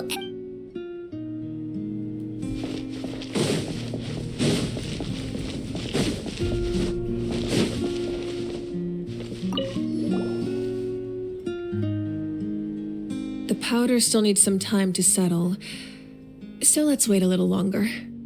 Well, what do you think of my collection? Do you feel like you have a better understanding of Natlan's culture now? Yeah, if each item represents a different story, seems like Natlan's really been through a lot. Does every item hold a special memory, just like Atea's talisman? That's right. The items in my collection actually serve a similar purpose to the ancient names passed down among the tribes. They demonstrate the true shape of time. The shape of time? Most people perceive time as a linear concept, almost like a straight line that can only move forward. We cannot change the past or predict the future. But there's also a different theory, one that I believe to be closer to the truth. Namely, that the past, present, and future all exist at once. At once? Paimon's not sure she understands. Let's say your journey ended right now. Thinking back on your experience in each nation, which one would you say was the most important?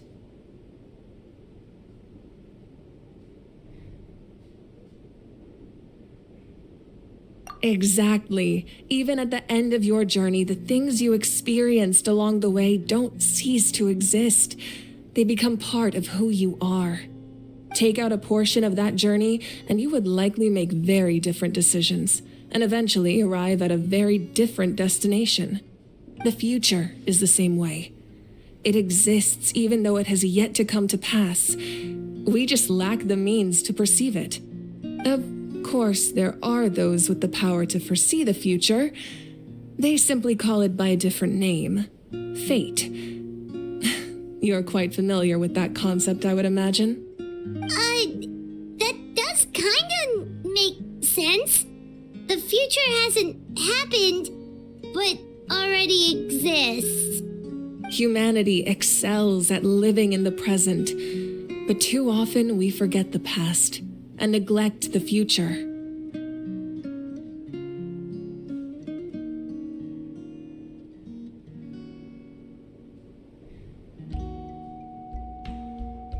while the pilgrimage and the Night Warden Wars lead us to a better future.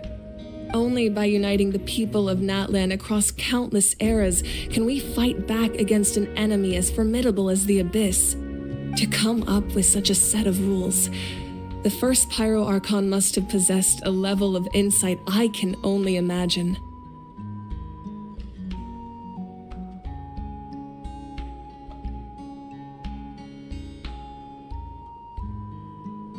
That's correct.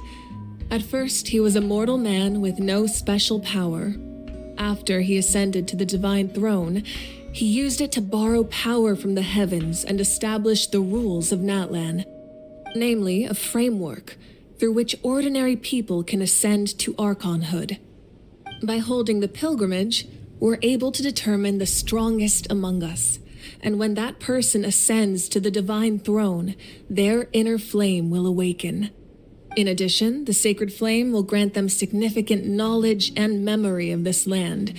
After all, that's how I came to know everything I just told you.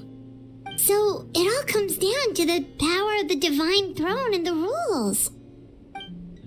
Wait, is that a family portrait? Yes, that's my mother, father, younger sister, and the little saurians we raised. I turned a piece of my dad's leather armor into a canvas and commissioned a famous artist to paint our likeness. Your sister is so cute! It looks like the two of you are really close. Paimon was having a hard time thinking of an Archon as an ordinary person, but seeing this portrait, it kind of makes sense now. It really doesn't look like there was anything special about you before. Oh, wait, is Paimon allowed to say that? A little late for that question, don't you think? Sorry! Paimon's so sorry! Paimon's mouth works faster than her brain sometimes! It's all right. I'd never get upset over something like that. No matter what others may say, my past is a precious part of my identity. I'm forever proud of the life I used to lead. Becoming the Archon doesn't mean you sever ties with your family. The position just comes with a lot of responsibilities, so it impacts how often you get to see them. My father made the most delicious stew, so my sister would often bring me a large pot of his cooking, and we would sit on a blanket and eat it together. One time, we didn't close the door securely, and the saurians we were raising ran into the room and knocked over the entire pot. My sister immediately burst into tears. The two troublemakers were going for the meat, but when they saw my sister's distress, they froze on the spot. I still remember the way they laid there, sulking like a pair of children, even after making such a mess. It was frustrating, but in the end, all I could do was comfort my sister and move on. Wow.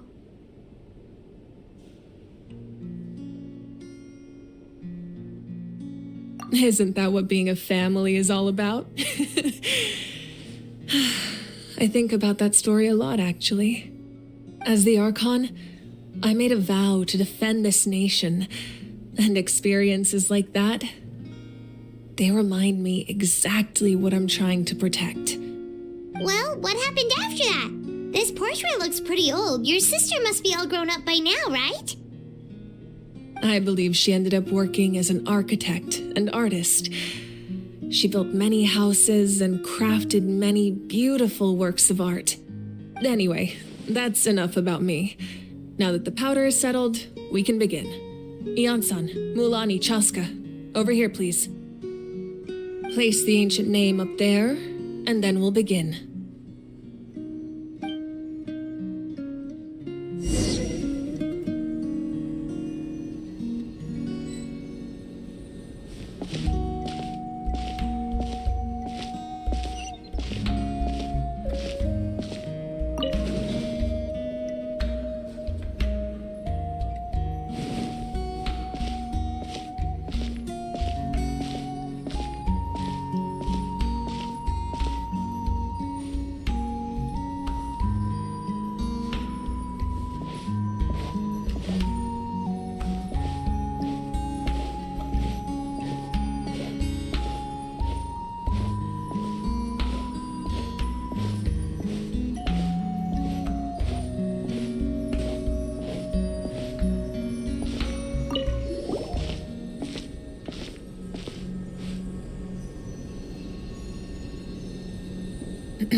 surely as the echoes of life resound through heaven and earth, so too shall our stories remain eternal.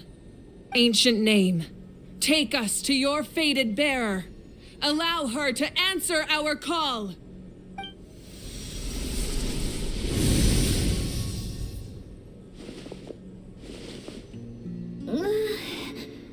Am I hallucinating again? Kachina, are you okay? Huh? I'm not seeing things, am I? Is the Abyss playing tricks on me again? It's okay, Kachina. It's just us. We're trying to find a way to bring you back. Everyone, you have to listen to me.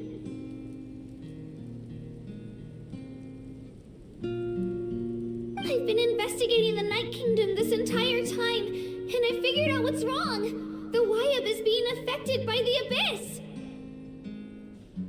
I was waiting for the Wyab to send me back, but then this really strong monster came in and it almost killed me.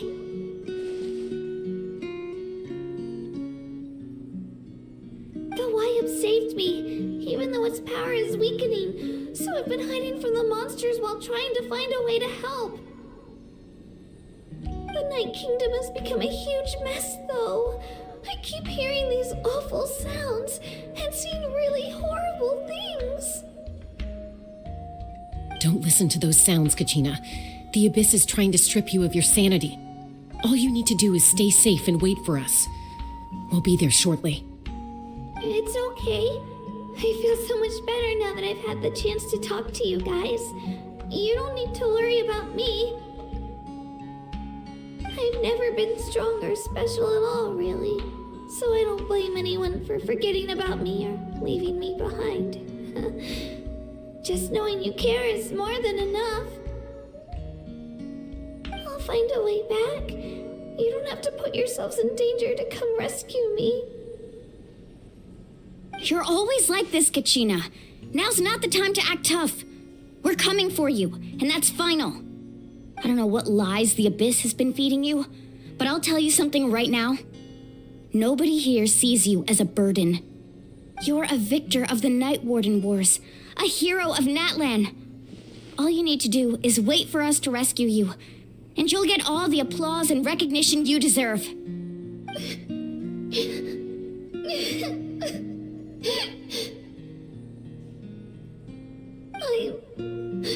I'm really scared. Everything's so dark and creepy here. And I want to go home. Still, I don't want you to put yourselves in danger because of me.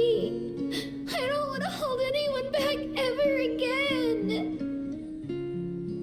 All you need to do is place your trust in us, just like you always have. No one fights alone. We're not leaving you behind. Not ever. Yeah, we're so close, we can't call it quits now. Thank you. Be careful. Looks like we've lost contact. Now comes the most dangerous part. You have to traverse the Night Kingdom in your physical form. This entrance to the Night Kingdom was left behind after an abyssal invasion. Even a brief amount of time inside could expose you to corrosion. I know. I'm prepared for that possibility. All right, then I wish you all the best. I'll tell Koichi to be ready just in case. She's very experienced in dealing with abyssal corruption. That face you just made. Don't tell me you two got into another argument. No, I just feel bad for creating more work for her. I'll go with them too, Archon. The more people, the stronger the party. Thank you so much for your help, everyone. It really means a lot that you're willing to brave these dangers with me. There's no time to lose, so let's get going. Now that I've lost my power, I won't be able to provide much practical support, but I can still keep an eye on the situation from here. Eon-san, I know it's unlikely, but if you encounter a situation you can't handle... That won't happen. I hope not.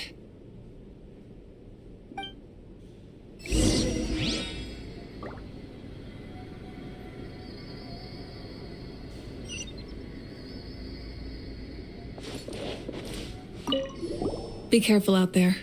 I'll observe the situation from here.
Following me.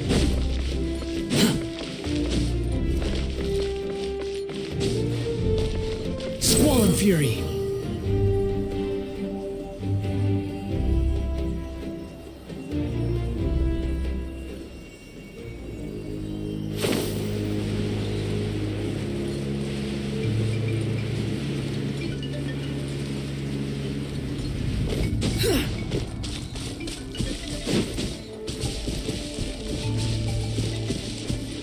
Behold!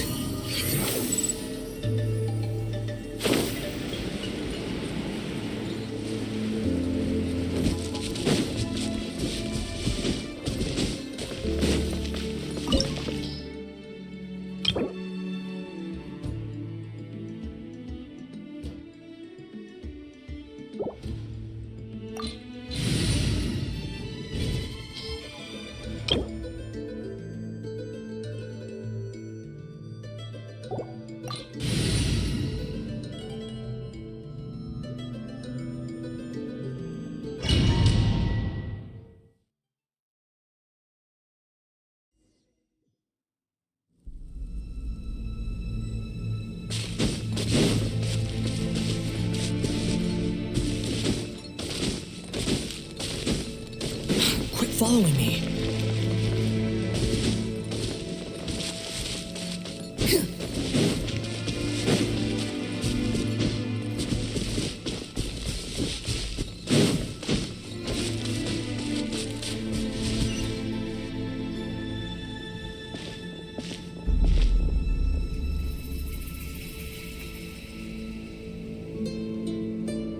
So we're underneath Natlan right now?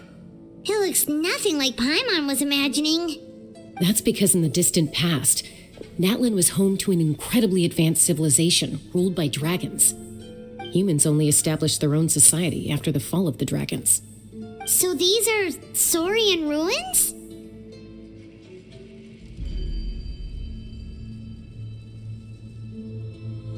Wait, you mean like the elemental sovereigns? They had their own advanced civilization?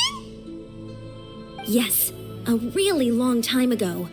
Very few records have survived until now, so no one really knows what the devices here are for.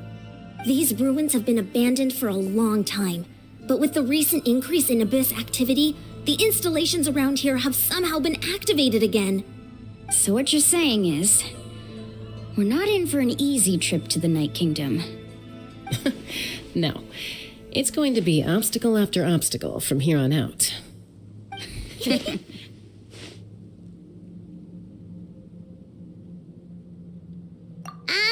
Why are you all laughing like that? It's creeping Paimon out. It's the pre-adventure excitement kicking in, right guys? Of course. I'm eager to get started.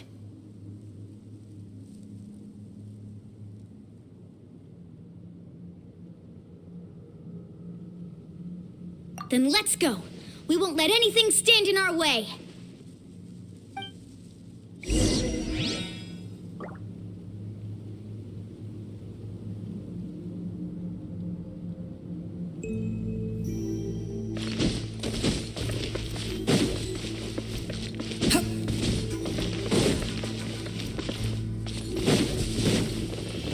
Seems like the one's here.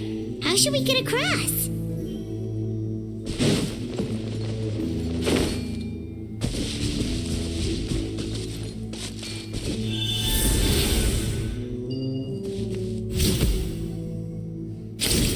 As a professional trainer, I think you could stand to build up your endurance, Paimon. Professional trainer? Paimon thought you were a warrior from the Collective of Planning. Well, that goes without saying. But I actually work as a sports coach. I provide professional guidance for many of Natlan's popular sports. And I don't just mean physical training. I design nutrition plans as well. Ah, so basically no sugar, no soft drinks, no grilled meat. Yeah, we'll be here all day if you list them out one by one. It's much faster to just focus on what's good for you. Such as? Vegetable juice.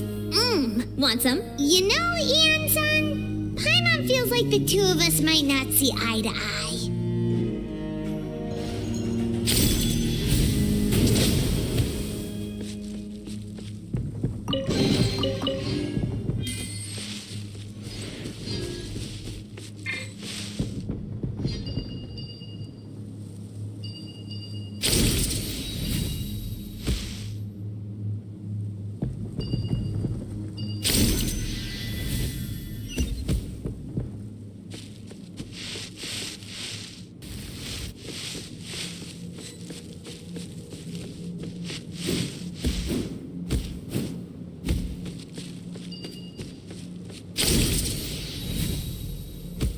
Those guys look familiar. We've fought them before. Let's go. Show no mercy.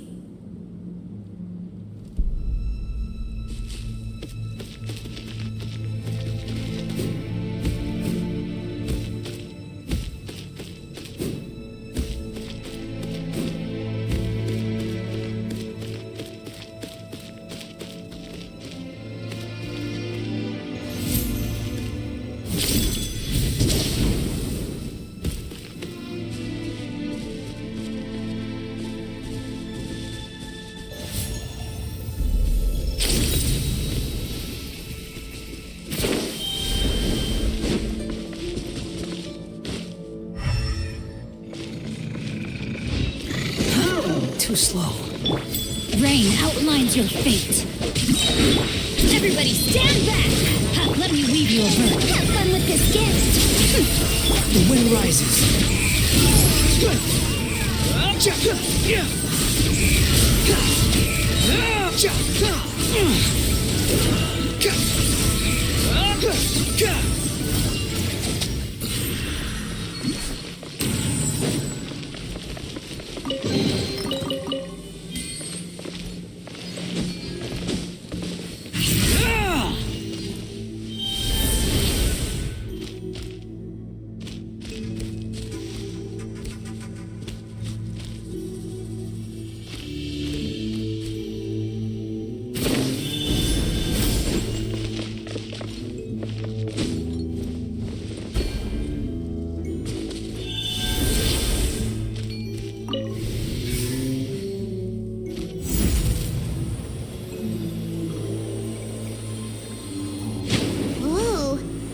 We need to go seems really high up.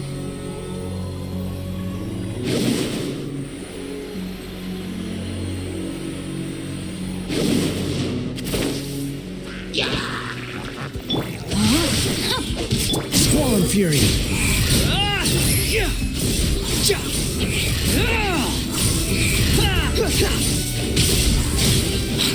Rain cutter.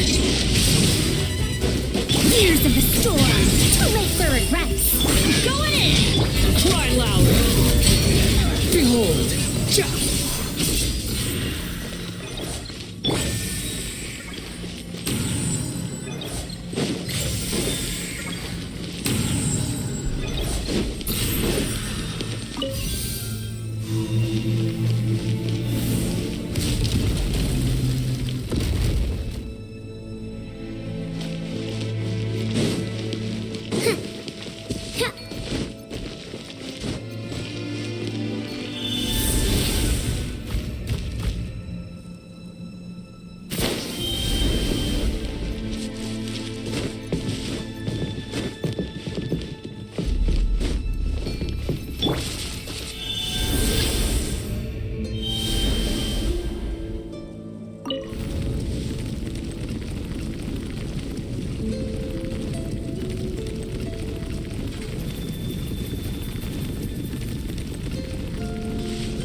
No,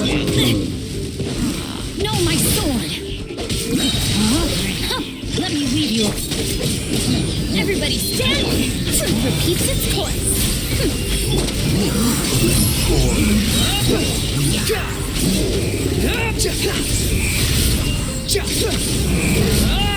How amusing. Wretched vermin. Quit following. You're dead.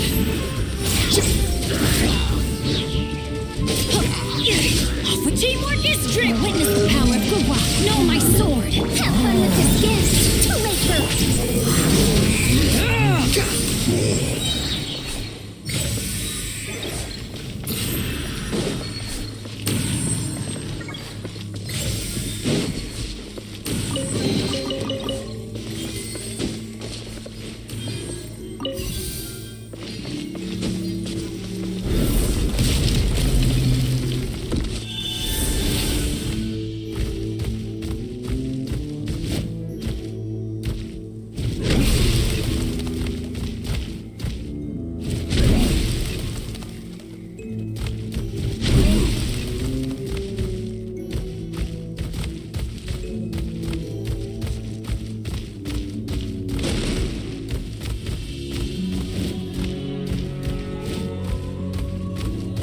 This is the final stretch. We just need to climb up, and we'll be there.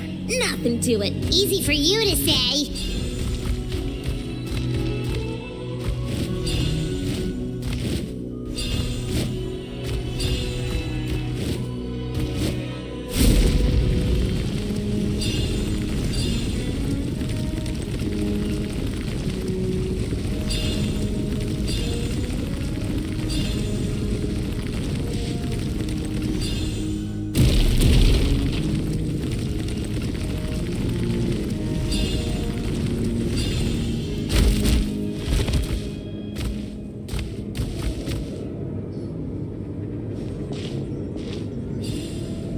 This must be the entrance the Pyro Archon told us about. The one ripped open by the Abyss. Yes. There's something in the depths of this place that feels familiar, yet also foreign. We actually have to go in there?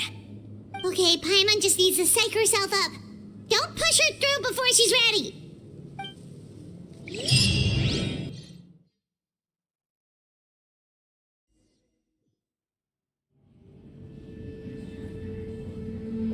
Hey! You don't have to drag Paimon! You're pulling too hard!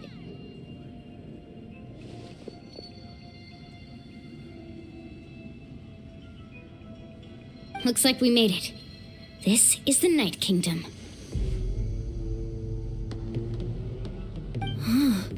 It looks so different from what I imagined in the stories.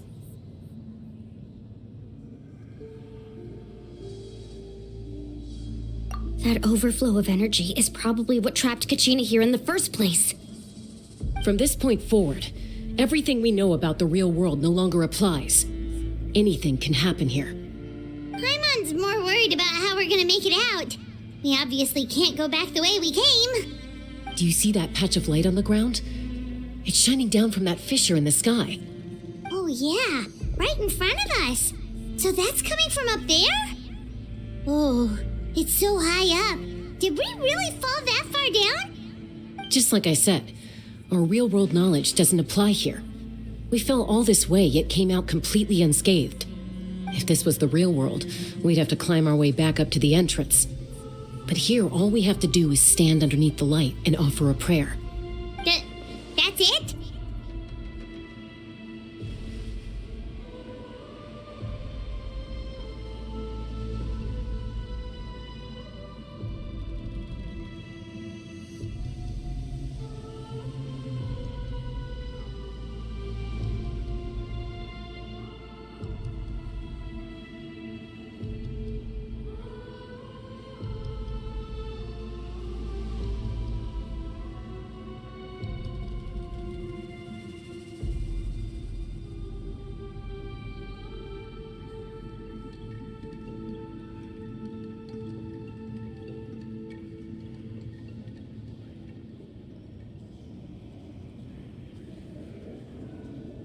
You really think that little of Paimon? That's not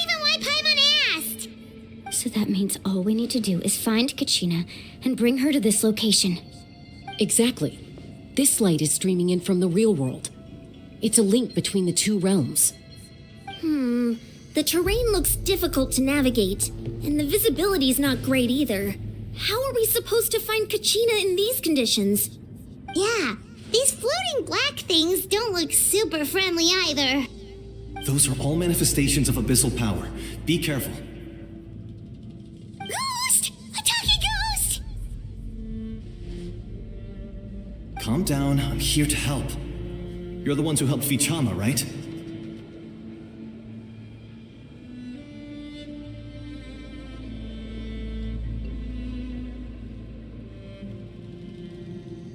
Yes, I'm Vichama's friend, Malko. I was completely lost to this realm until I sensed a mysterious power calling out to me. It's like it was seeking me out, attempting to reassemble the pieces of who I used to be.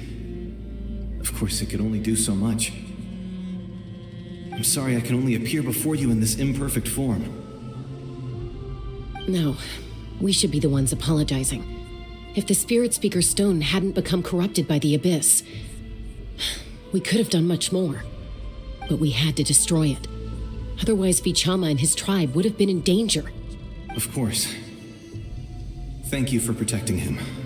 I never imagined that, even after all these years, he'd still take such a risk for me. Under the power of the stone, it felt like our souls were connected. Turns out even our regrets were exactly the same. Whether in triumph or death, you want your best friend by your side. Exactly. That may not be in the cards for us, but it's not too late for you. You're looking for a young girl from the Children of Echoes, right? She's being chased by an embodiment of abyssal power. I'd like to help her while I'm still in this form, so follow me. Be careful. This place has been severely corroded by the Abyss. Paimon didn't realize it had gotten this bad. It's like a seething volcano ready to engulf our world at any moment.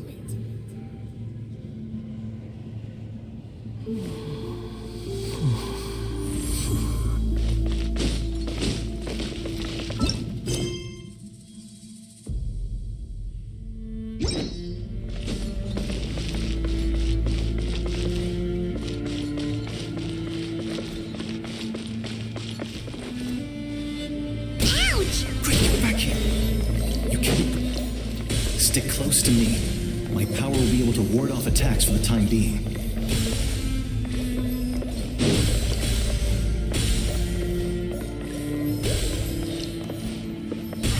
We won't be able to keep this up. Let's try another route. This way.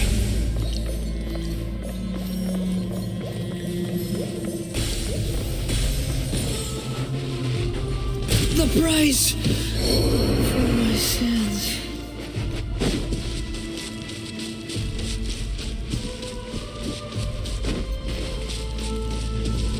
Not good. More monsters. We shouldn't waste our time on them.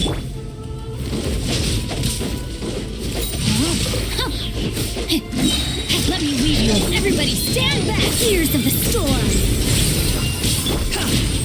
Squall Fury.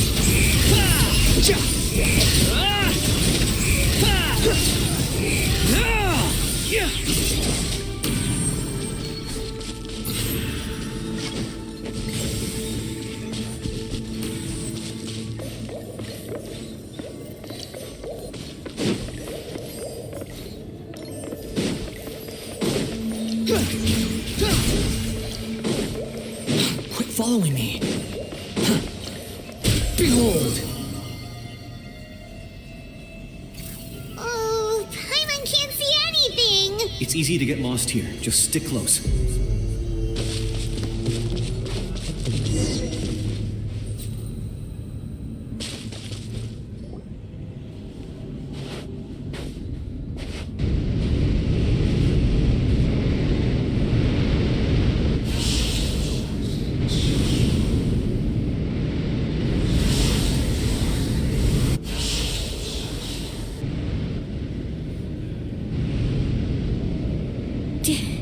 Did you hear that?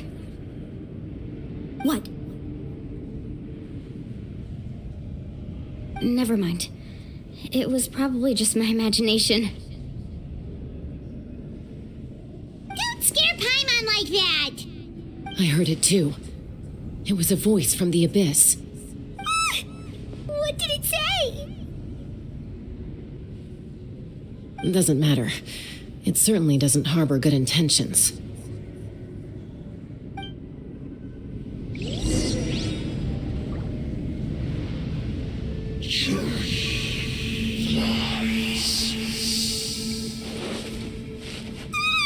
Paimon just heard it too! Let's keep going. Paimon wants to get out of this place! Quit following me.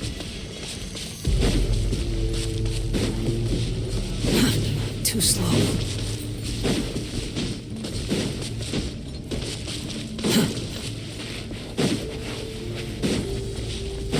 Hey, wrong way! Get back here!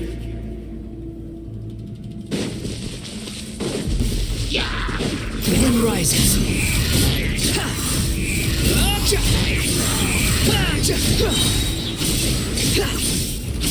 Bow your head.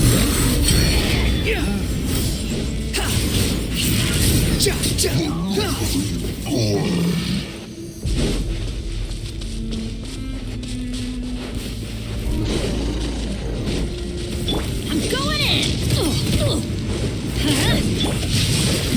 Witness the power of book. Have fun with this gift!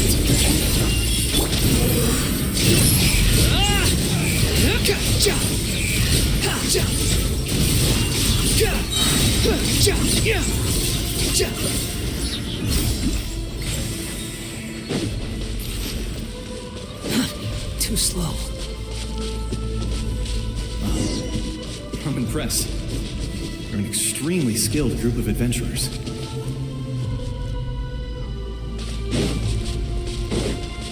Quit following me.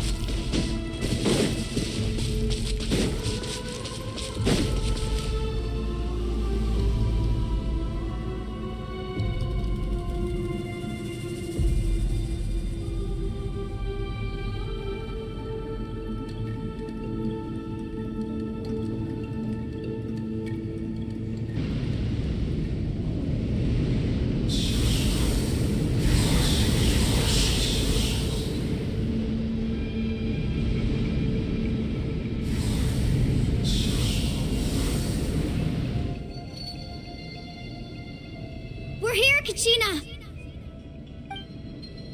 Honey, you made it! Looks like our reunion will have to wait until we take care of these monsters. Good idea. Let's go!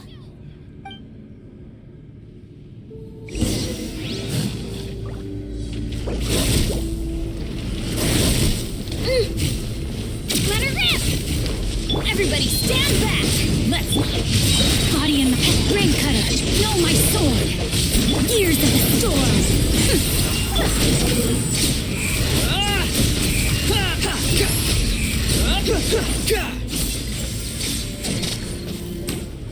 You're here! You're finally here! Thank you so much! That monster can appear from anywhere! It almost caught me a bunch of times. The YF's power helped keep me hidden, so I just tried to stay out of sight until you got here. Atta girl. You did so well. And most importantly, you weren't hurt. Should we start heading back then? Actually, I have a request. Will you come visit the YF with me? I can't exactly put it into words, but something's wrong with the Ode of Resurrection. And I know it has something to do with the contamination from the Abyss. That was the Pyro Archon's theory as well. Everything we've seen here certainly seems to back it up. In the Night Kingdom, there are 6 main totem poles representing the Wyab of each tribe. You can think of them like the body of each Wyab. Additional totem poles, like the ones around here, serve as proxies to which the Wyab can extend their consciousness. There are countless proxies scattered around the Night Kingdom, Through them, the Wyab can extend their consciousness over the entire realm and track down souls no matter where they roam. But if a proxy were to become severely contaminated, then a soul could become lost within the Night Kingdom. Judging by the current situation, I don't think we're dealing with just one contaminated proxy. Even if we could drive back the abyssal power from one of them, that probably wouldn't even put a dent in the problem. Still, we can't just leave the Wyab to suffer. It's protected me this whole time.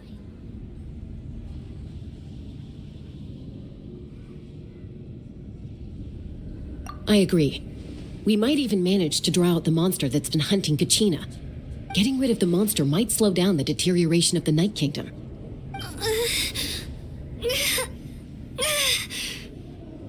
Kachina? What's wrong? Nothing. Just a headache. And that voice again, telling me to abandon the Wyab and leave this place. Maybe we really should leave. Kachina's already been here for too long. No, I'm fine. I don't plan on listening to that nonsense. I can hold on.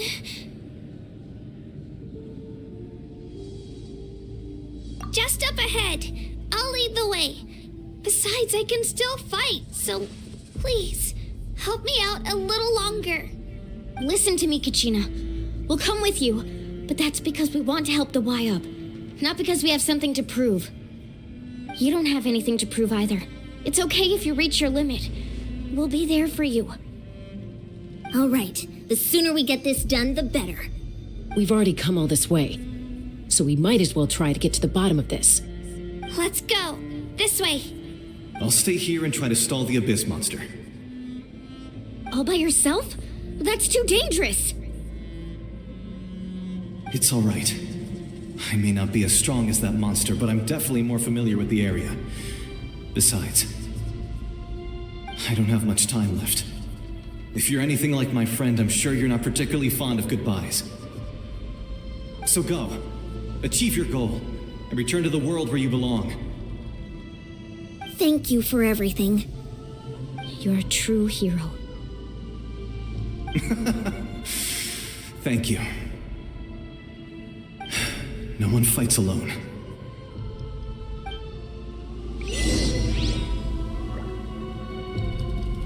Does your head still hurt? Let me help you walk. I'm fine. You should know I'm made of stronger stuff than that.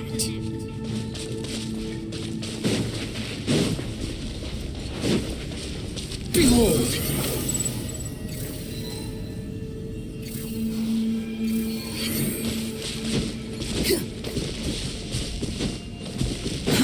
Too slow.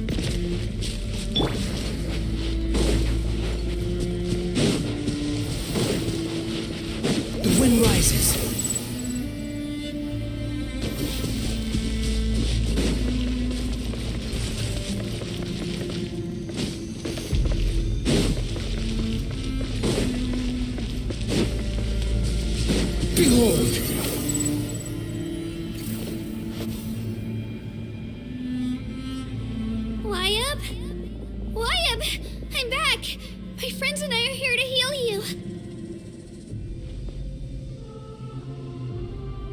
Wyab, can you hear me?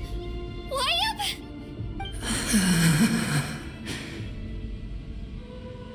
So we were right. The contamination is already too severe. It's preventing the Wyab from answering our calls. All right, get ready, everyone. Time to purge the abyssal energy from this place.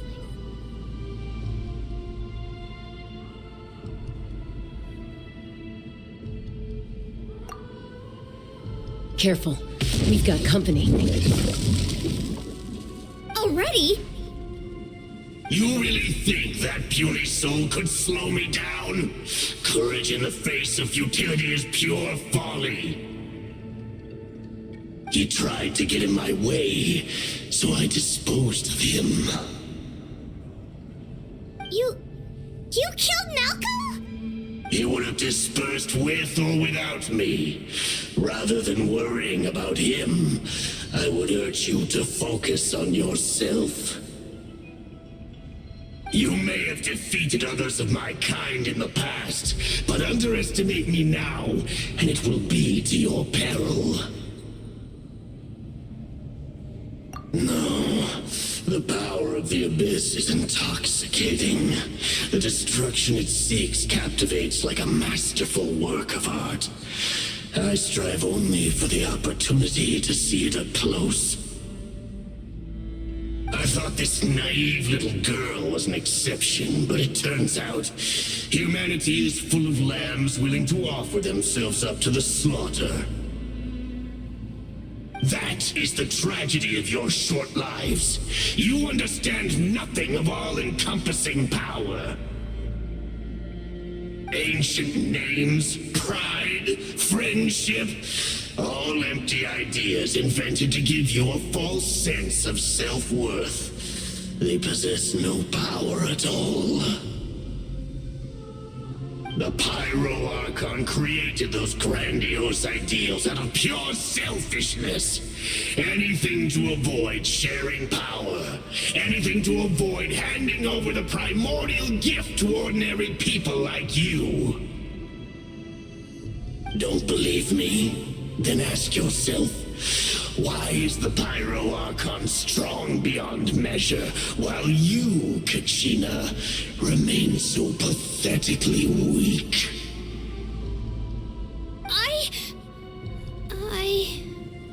Kachina! Give me your hand.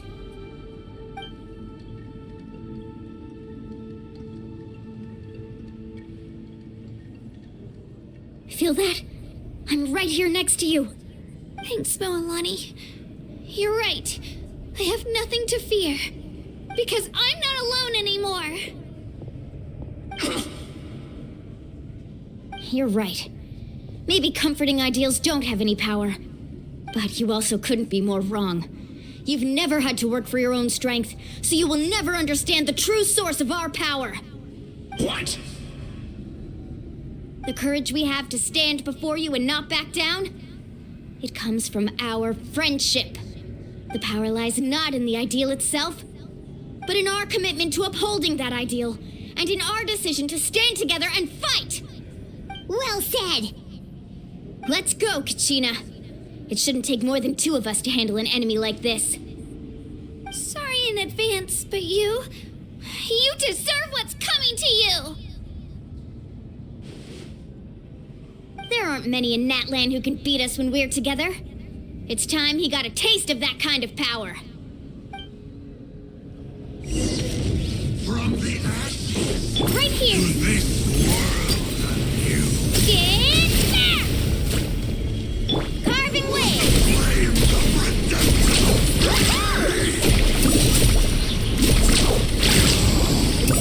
How brightly burns Catch an epic wave! from on high! A glimpse of the future!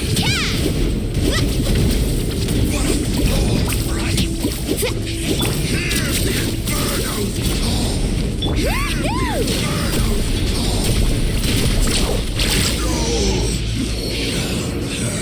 shall turn. We won! We actually won!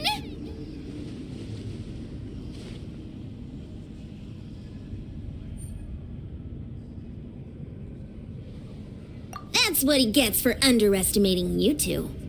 Fantastic work, Kachina! Absolutely fantastic! This makes me so unbelievably happy. I'm happy too, Moalani. Together we really are unstoppable.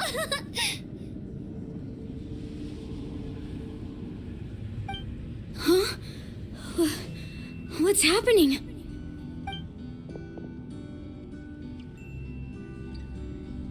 My ancient name is glowing? But I thought I didn't bring it with me. It's probably a projection from the real world, but that doesn't explain why it's glowing all of a sudden. Wait, does that mean you're...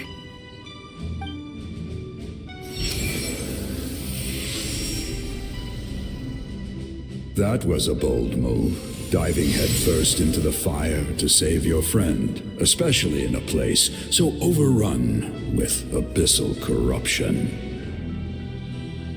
Still, seeing you pull it off was really something.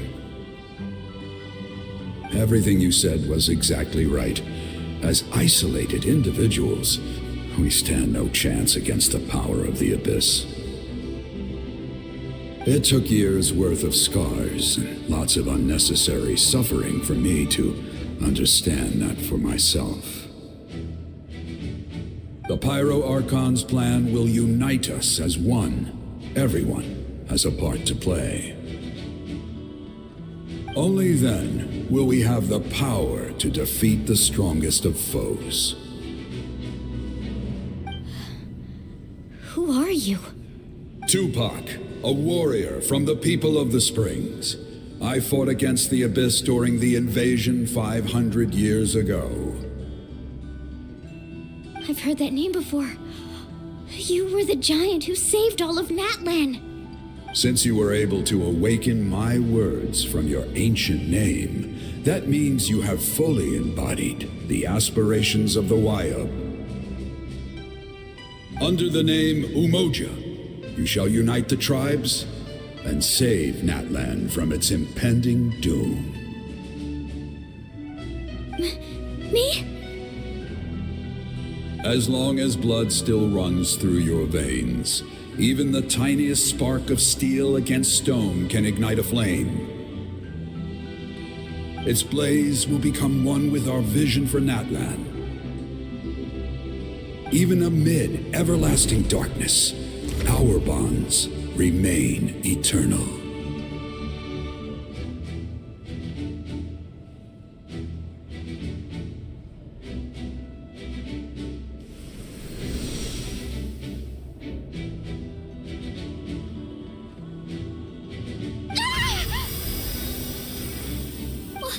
What's wrong, Malani? So many memories. My brain was just flooded with everything he once knew. So that's what happened. What do you mean? Did you just figure something out? 500 years ago, they foresaw the very crisis we're facing now. Efforts to save Natlan started all the way back then. We can go over the details once we get back. We shouldn't linger here longer than we have to. I know bits and pieces, but I had no idea Mualani was also part of the plan. This sounds like something that's going to need a lot of explaining. Let's focus on saving the Wayub first.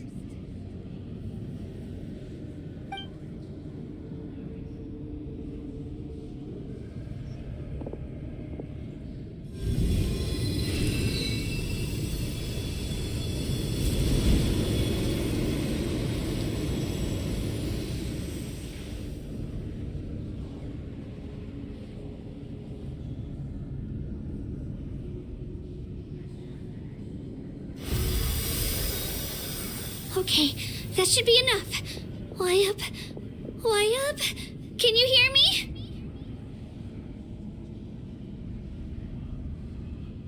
I hear your voice, Kachina, my dear child. Great. Well then, I'm afraid it's time to say goodbye. I just wanted to make sure you were okay before we leave, but we can't afford to stay here any longer.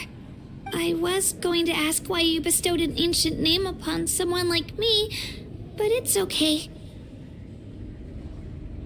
I'll keep searching within myself for the answer. I'll never stop trying to improve my strength. One day, I'll live up to the hero you saw in me. You are already an outstanding child in my eyes, Kachina. No matter what happens. You are all my most beloved children. It has always been my honor to protect and nurture you. Your ancient name is just that, a name. Much like your parents chose to name you Kachina, I also gave you a name, but it need not define you. Focus on who you want to be. You are already worthy of your name. Now, you need only devote yourself to becoming a better you. The story of your ancient name is for you to continue. Just like your parents, my love for you will never change, no matter what the future holds.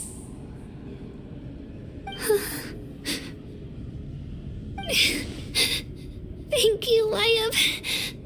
It gladdens me to see the Pyro Archon's plan move another step towards completion, but it is time for you to leave this place.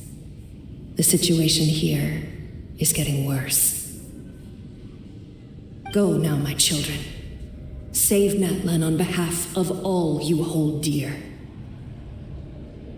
I know we've never met before, Wyatt, but I just wanted to say thank you for encouraging Kachina.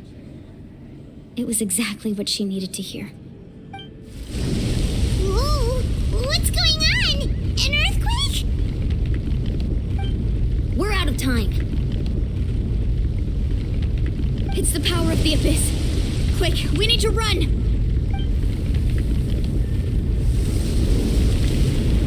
It's a Sealy! The Sealy opened the way for us!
You've done well.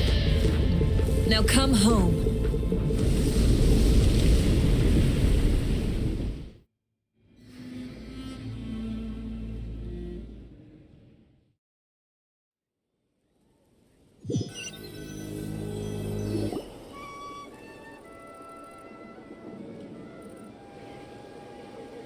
We're back!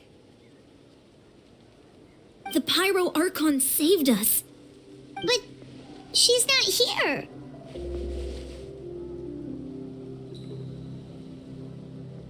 Yeah, didn't she say she used it all up? She's still in the speaker's chamber. What we saw in the Night Kingdom was just her consciousness. So you're saying her consciousness did all that? Every great display of power comes at a price.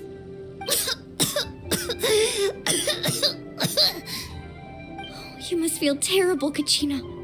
Just hold on. We'll get you to a doctor soon. Let's get back to the stadium. The Pyro Archon said she'd have a doctor waiting for us.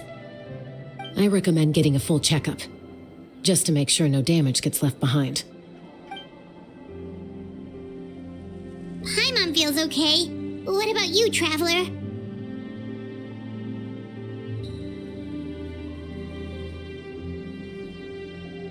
Right. You always seem to do pretty well against the Abyss. Let's get going. We need to share what we learned in the Night Kingdom as well. Right. The Y-Up mentioned something about the Pyro Archon's plan. What is it exactly? I'll let her explain everything. We're all a part of the plan now. Every move we make from here on out will decide Natlan's ultimate fate.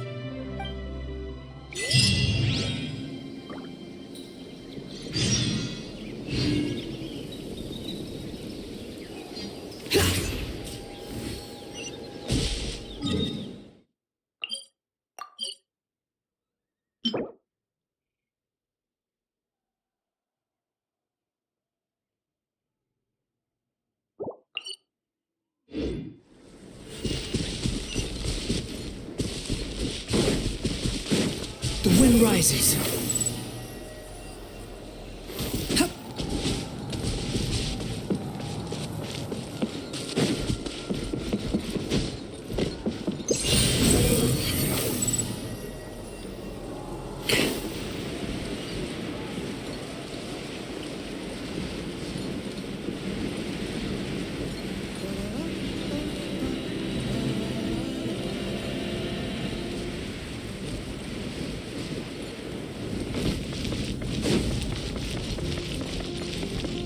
Squall Fury.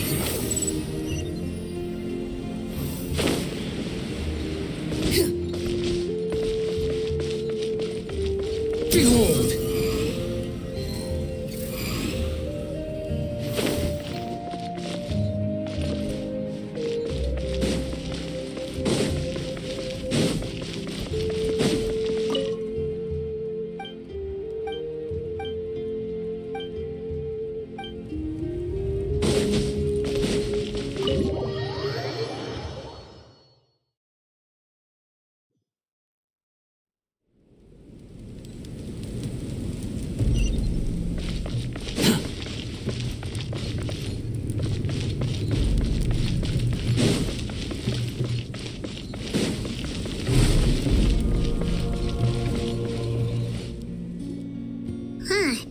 There's a lot less stuff here than before.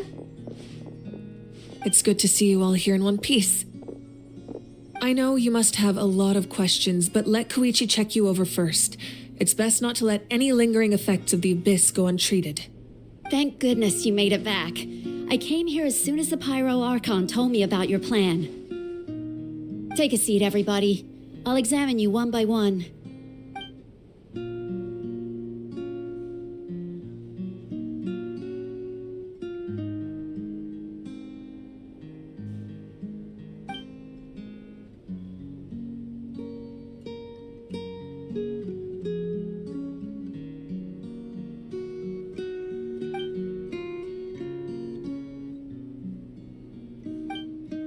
Right, that should do it for now. But just to be safe, I'll perform another checkup in a couple of days.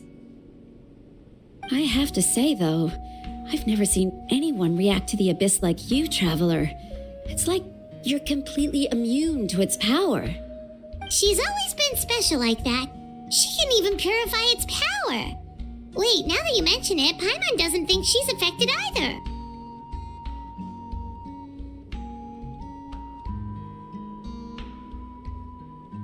Given the current situation, that ability will likely play a great role in the events to come.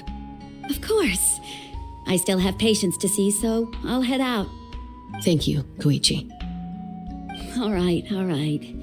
We might not see eye to eye, but we both had good intentions. Just give it time. I'm sure we'll figure things out between us one day. Yeah.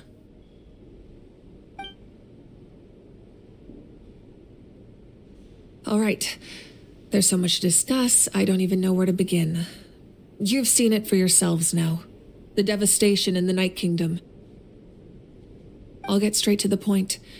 Natlan is on the verge of destruction. It's very possible our nation has less than a year before total devastation. Huh? No. That can't be true, can it? That's right. But I've only ever disclosed that fact to the handful of people working with me to save this nation. Our looming destruction is not a recent development, but the inevitable conclusion of the disaster the Abyss initiated 500 years ago. Luani told us a little bit about that. 500 years ago, all the nations of Tevat were invaded by the Abyss. Unlike the other nations, Natlan never had stable and deep-rooted ley lines, so we suffered the worst of the invasion. The battle against the Abyss was exceedingly long and brutal. In the end, victory came at the cost of our civilization and countless lives. Even then, it took centuries of solving the disasters caused by the Abyss to finally achieve the peace we know today. And still, this is but a superficial victory. The forces of the Abyss have merely been driven back underground. Their threat to Natlan remains as real as ever. I'd never have guessed. The problems plaguing the Night Kingdom are all the more complicated because that realm is essentially functioning as Natlan's ley lines. Immediately after the war, our calculations estimated that we would have a maximum of 500 years before the Night Kingdom was completely lost to the Abyss. But at that time, we were a nation of the destitute. Our people no longer believed in victory, nor did they hold hope for the future. Our civilization was dying, our faith crumbling, and the line of power passed down from the Wayab nearly severed. If we didn't bring the nation back together, it would be foolish to even dream of defeating the Abyss in the future. So, the Archon had a long and involved discussion with the heroes of each tribe, and finally came up with a 500-year-long plan to save Natlan. So that's what happened. After finding Kachina, I encountered a strange figure who gave me a series of new memories.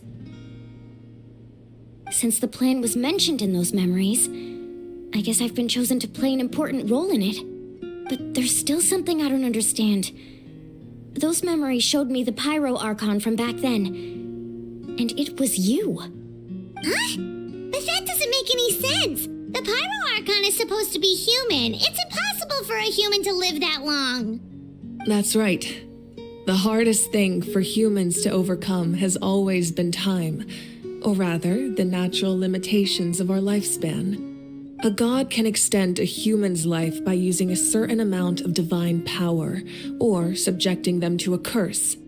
But, as we all know, Natlan doesn't have gods like that. We can only rely on our own methods. A human life is like a flame destined to be extinguished. 500 years ago, I placed my life within the sacred flame. Only by dying before my time could I have the chance to wake up again. So, in other words, this is your second life?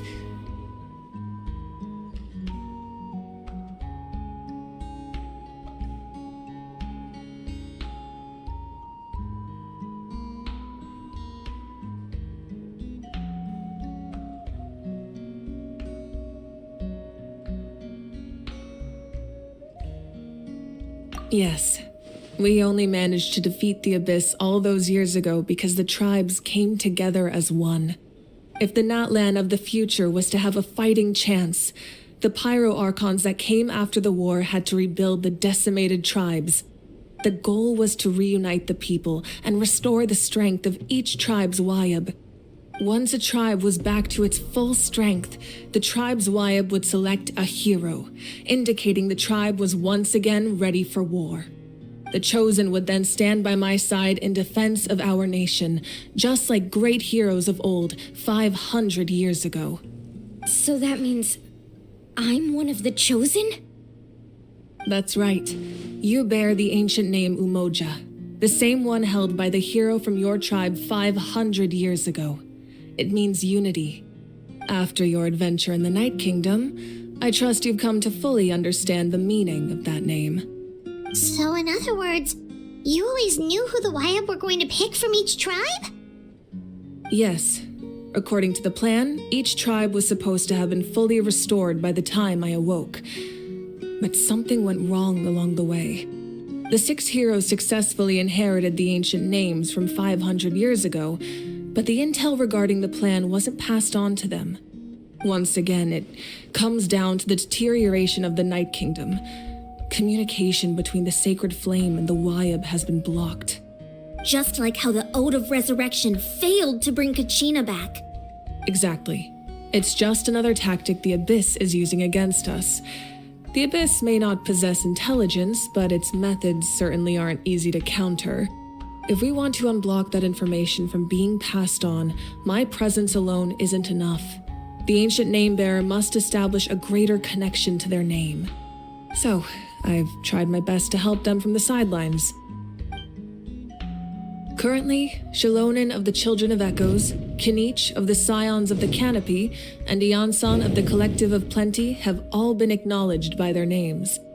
During your adventure, you too earned the acknowledgement of your Wayab, Mualani.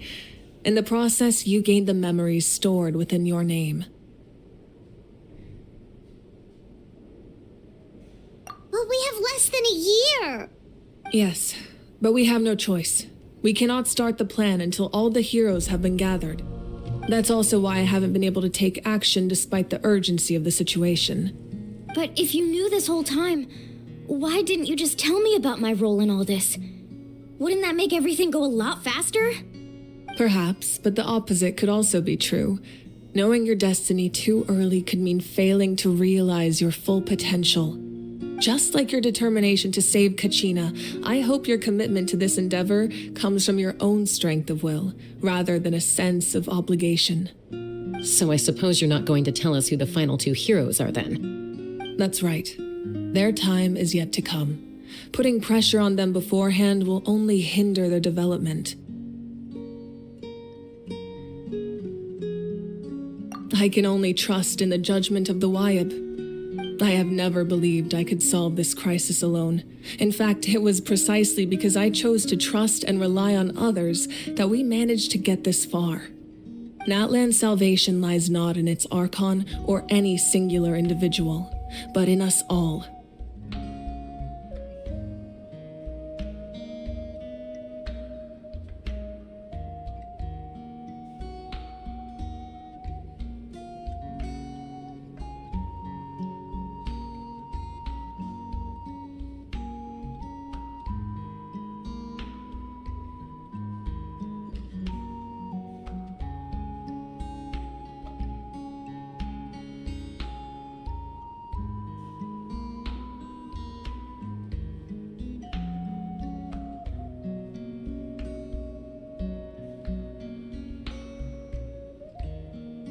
You're quite perceptive, aren't you? I thought I might get away with avoiding the topic. Huh? Oh, right! All of the stuff you stored here before, where did it all go? Even though I sacrificed my power, I still needed a contingency plan to ensure you would make it back from the Night Kingdom. After all, I was the one who allowed you to take that risk, and Mualani has an important role to play in my plan. In addition to their sentimental value, the items I stored here held a much more important purpose: fuel. Fuel? So back then, that's why you... Yes. The stories embodied by those items are certainly important, but there's an even more significant trait they all share. Every item belonged to a hero of Natlan. Over time, they became imbued with a certain amount of contending fire from being carried in battle. On their own, each item's power is limited, but together, their combined effect can prove quite useful in a dire situation. By burning those items, I was able to activate the contending fire stored within them to open the boundary between the two worlds. It was a rather crude approach, so all their power was depleted in an instant, as you can see. But weren't they all precious treasures? What about their stories? That's exactly why I dragged you all here. No matter what, I never wanted the Pyro Archon to have to use that power. Oh, I'm so sorry. You have nothing to be sorry for. You all deserve my thanks, actually. If you hadn't saved the totem pole, that area of the Night Kingdom would have been forever lost to the Abyss. And then, it would only be a matter of time before the Children of Echoes was met with disaster. Besides, when those heroes entrusted their belongings to me, or the Pyro Archon of their time, it was out of a desire to contribute to Natlan's survival. If they knew those items helped save the present-day heroes of Natlan, they would not mourn their loss. Even when you put it that way, I still feel bad. There's no need. Remember what I told you about time? The people and the events of the past are never truly lost to us. We simply carry them with us in a different form. In that sense, we didn't lose anything at all. If you still have regrets, let them fuel your resolve in the battles to come. Your deeds will become new legends and nurture new forms of power just like the items once stored here. Well, we'd still like to return the favor. Well, if that's the case, just treat me to a drink sometime. Now that Kachina has returned, we can finally hold the victory feast and celebrate your team's triumph in the Night Warden Wars. And we could all use the rest, that's for sure. Plus, you'll be able to silence everyone who doubted you once and for all, Kachina. Still, now that I know the danger we're facing, having a victory feast doesn't feel right. Try not to let it get to you. It's important to stay calm. Worrying about it will only affect your judgment. All right, you should head out. I'll join you in a bit.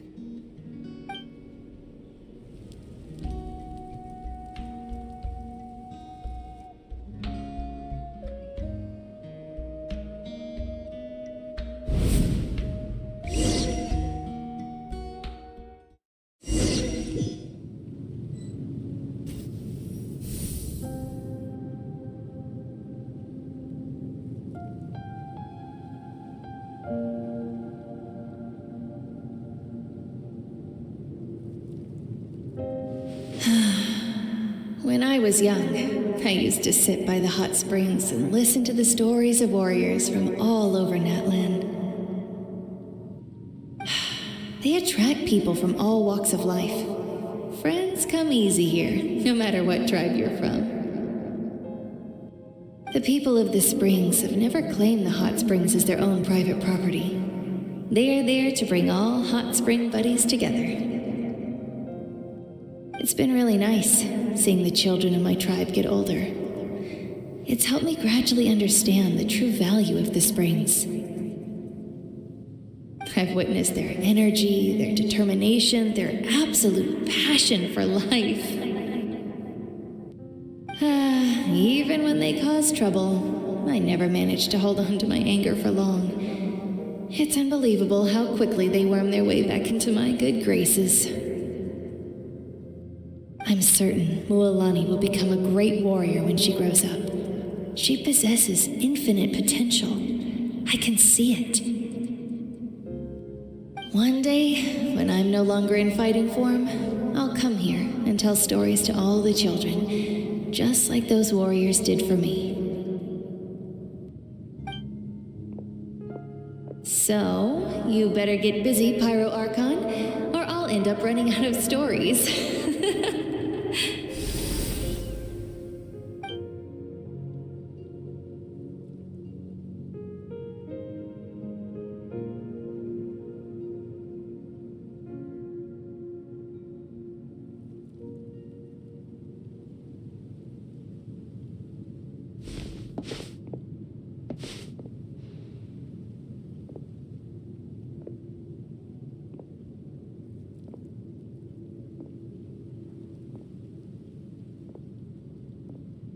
Our nation is engulfed in darkness. Our tribes stand divided, and yet you promise victory in the distant future.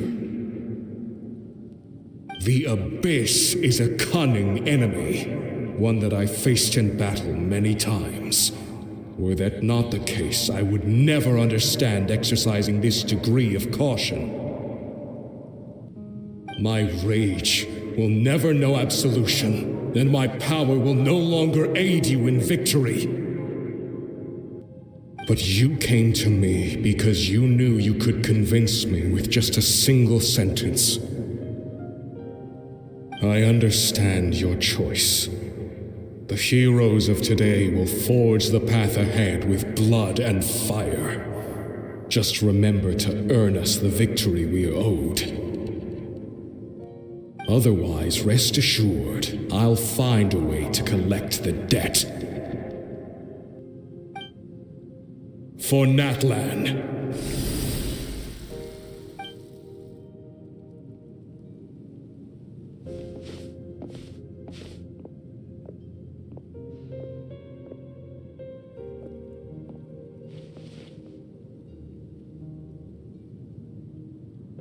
So, you're gonna head 500 years in the future to serve as the Pyro Archon again? But what about the you from right now? You're just gonna die? You can't ask her those questions and expect her to answer, my dear. The decision is hers to make, and she deserves our support. We will do everything we can to rebuild the tribes. Don't you worry. Even across time, we will all do our part to fight for Natlan's future. Yeah, Mom's right. We'll always believe in you, sis. Oh, seriously though, Dad should be here. Where is he? I imagine he didn't know what to say, so he chose not to come at all. Don't take it to heart, my dear. That's just who he is. Just remember, no matter what happens in the future, we will always love you.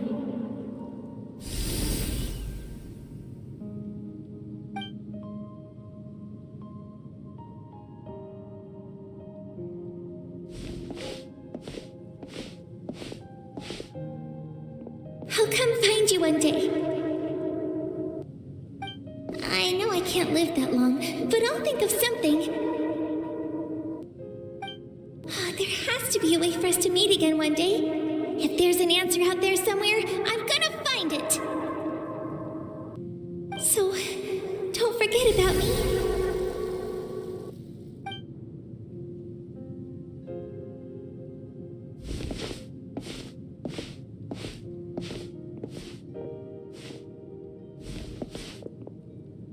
If that's your decision, then you have my full support, Archon. May our children live to see such a lovely son. For Natlan! No one fights alone.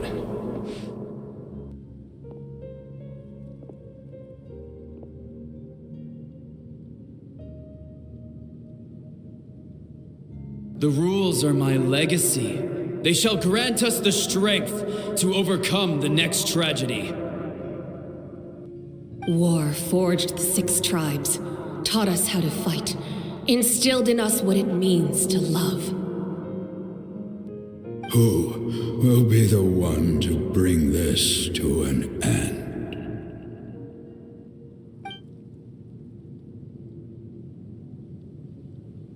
We are the inheritors of memory and legend. Those who grew alongside sun and wind. Those who forged our own destiny and future. That is Natlan's fire, the lifeblood of our nation.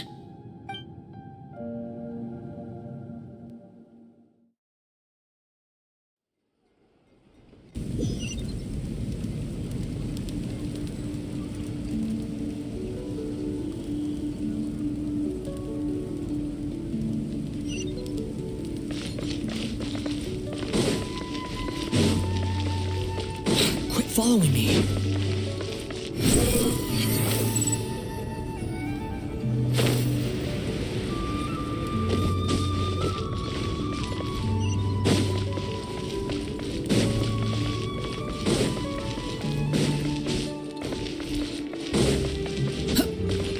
Quit following me. Too slow.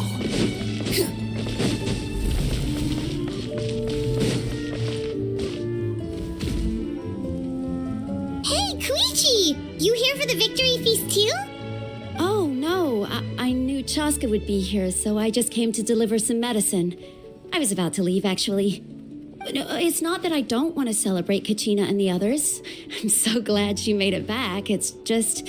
well, I'll make things awkward if I'm around my sister right now. Ah, well, you two had a fight, so Paimon can understand.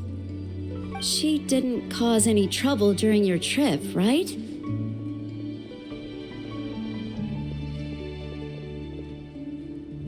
Yeah, she was super helpful. She gave us a lot of useful information about the Abyss. That's good. That's all I needed to know. Is there a reason you asked? You were pretty outspoken when we first met, but now it's like you're holding something back.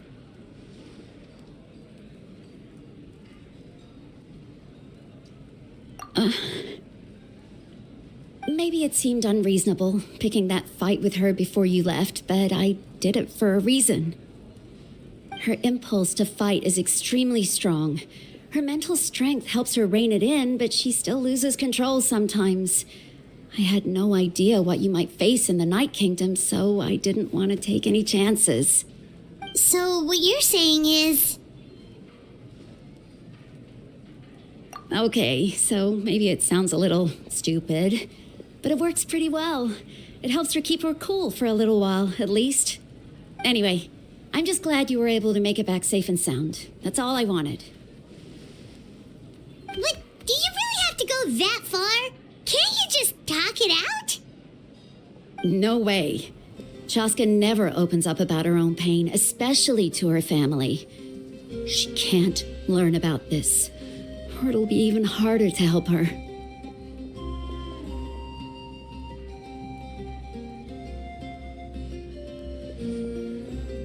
I appreciate the understanding, and don't worry. I'll find a way to help her ease this burden. Anyway, I need to get going. Enjoy the celebration. Oh, and if you ever need a doctor, you know who to find. Huh. Who would have thought there was a deeper reason behind their arguing?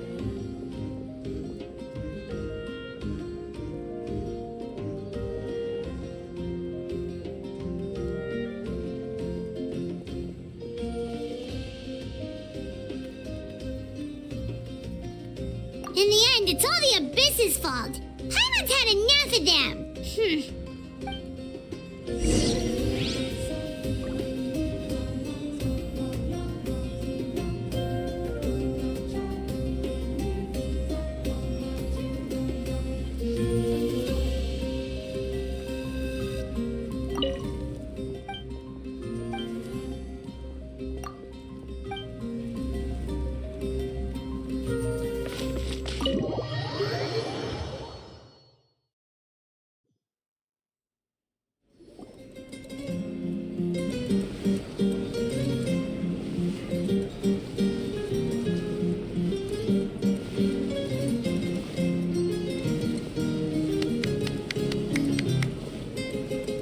Let's give a huge round of applause to our brave young warrior, Kachina! Woohoo! Well done, Kachina. Thank you, everyone. I'm so glad I finally made it. I always knew you could do it. With so much potential at your age, you have a great future ahead of you. You're one to talk. Don't think I didn't know you were the first person to abandon your team. I'll be dealing with you when we get back. I had no choice. My friend invited me. I couldn't just say no. Oh, really? So you weren't just trying to get ahead in the first round? I wasn't, I swear. I just happened to find that bearer injured in the wild, so I stopped to bandage his wounds.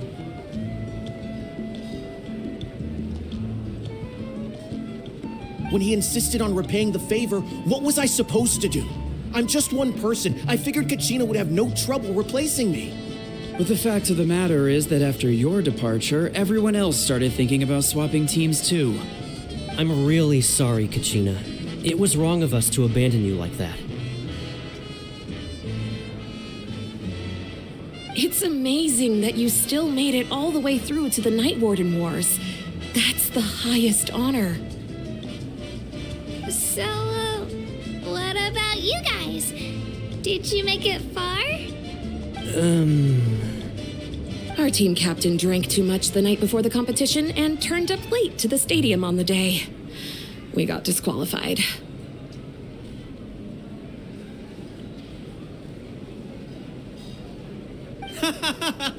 Serves you all right. No sympathy for me.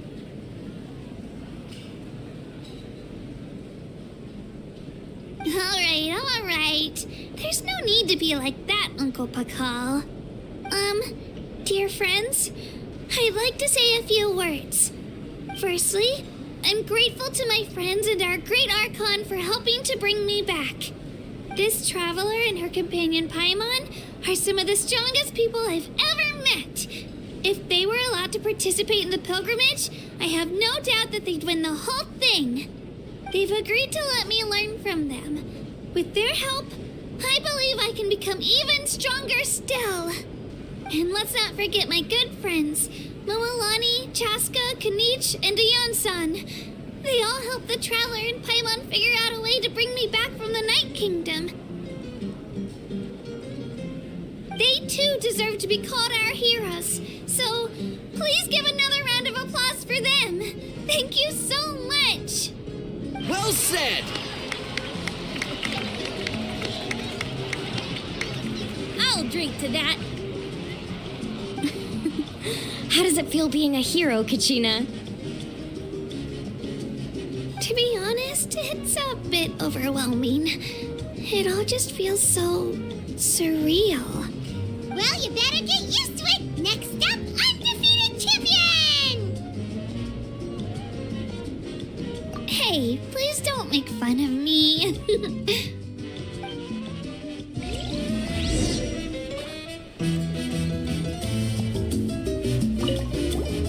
My apologies. I knew more than I let on. Everything comes at a price, and most heroes aren't people who set out to become a hero. If you cling too tightly to your goal, you end up losing things that are far more precious.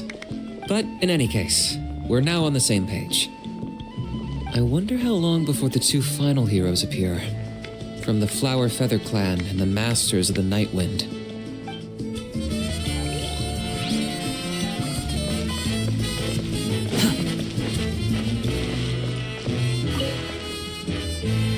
At previous victory feasts, you'd always find me in the crowd singing and dancing. But after what I found out today, it's too much. I'm still trying to process it. It does feel weird seeing you so out of sorts.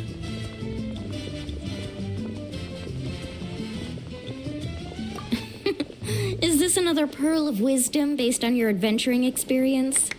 Well, Paimon agrees with the Traveler. Everyone's come together to celebrate Kachina's achievements. That's gotta be a first. You're right. Kachina looks really happy. And now I'm being the moody one. Ugh, enough doom and gloom. Time to shake it off.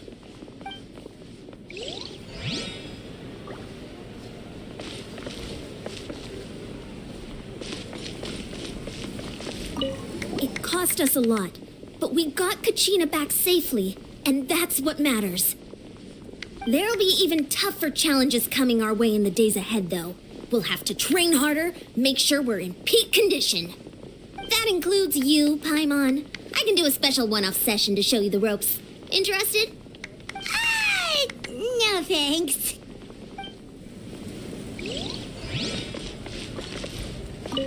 It's rare to meet travelers as strong and brave as yourselves. I raise my glass to you. Anyway, my sister's already gone back to our tribe. She has patients to treat. Oh, we actually ran into her on the way here and, well, Paimon just thinks she really cares about you. Yeah, I'm planning on visiting home myself in a few days. To tell her and the rest of the family that they need to be extra careful. I just hope they take it seriously. The Abyss has likely sensed your arrival in Natlan by now. So exercise caution on your adventures as well.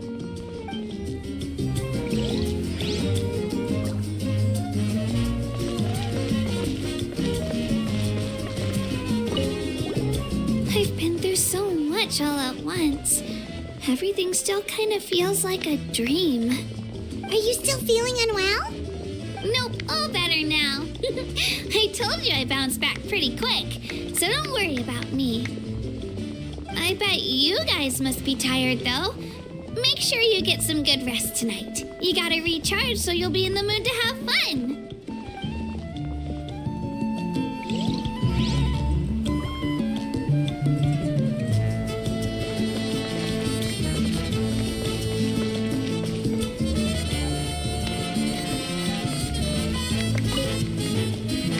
Kachina, let's party! I'm a little embarrassed. Don't be. Come on, you're the star of the show today.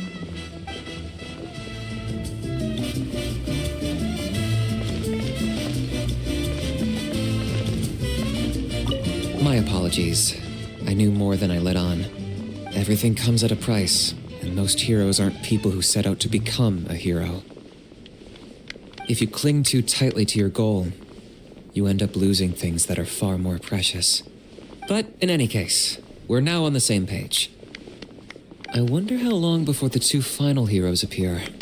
From the Flower Feather Clan and the Masters of the Night Wind.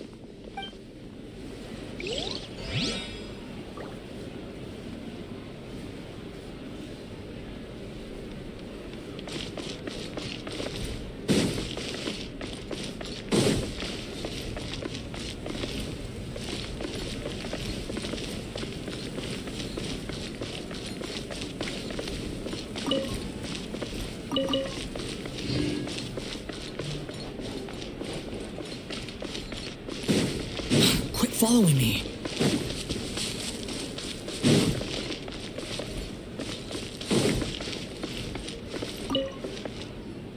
Ah, you're here.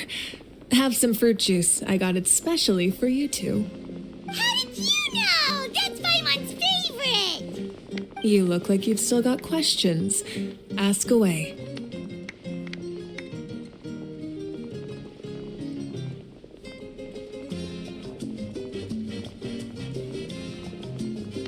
Because they had their own lives to live. The thought of telling them, abandon your families and everyone you love, and come with me to the end of time, for in 500 years Natlan will be destroyed, it seemed too cruel.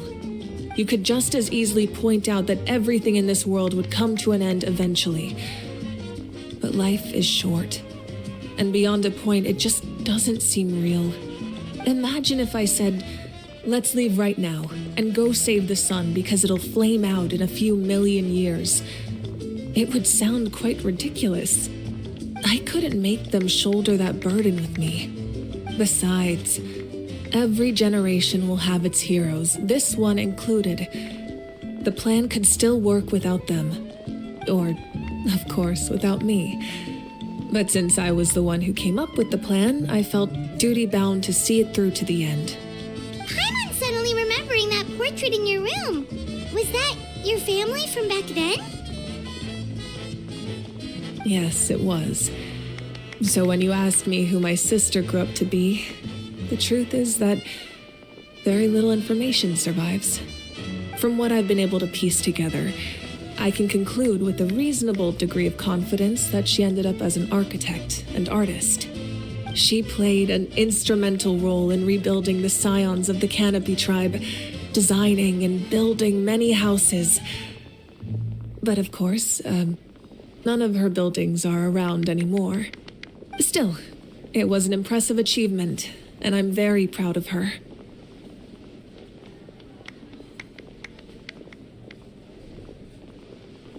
You feel loss keenly. It seems to stir up feelings of regret in you. But this is something I have long since come to terms with. This is a war, and there can be no war without loss. I am already far more fortunate than those who lost their lives to the Abyss.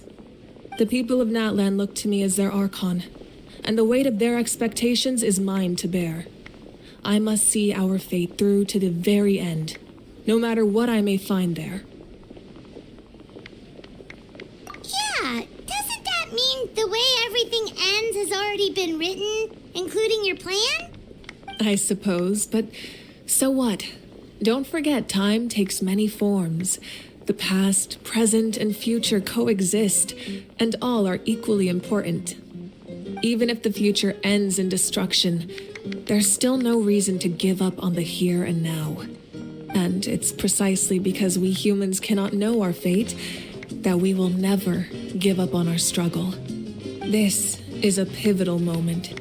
We are still 2 heroes short. Well, 3 to be precise. There's one further hero who I'm hoping to get on my side, whatever it takes. Your resistance to the corrupting power of the Abyss is truly remarkable.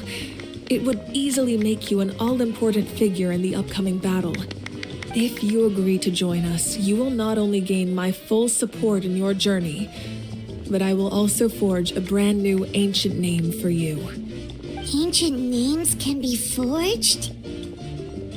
They can. Several strict conditions must be met, but if they couldn't be forged at all, then the number of them in circulation would have long dwindled to 0.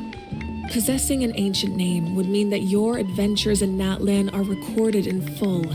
Your stories will be remembered by our people for all the years to come. The Ode of Resurrection may have temporarily lost its power, but still, take this as my personal guarantee that I shall never let you fall. Just like in the Night Kingdom, I will be there for you. That is a promise I will fulfill at all costs. This nation always honors its heroes.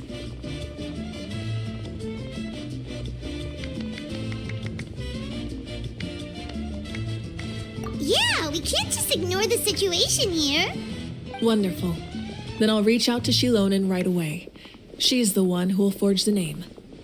We've never forged an ancient name for an Outlander before, but I trust she'll find a way.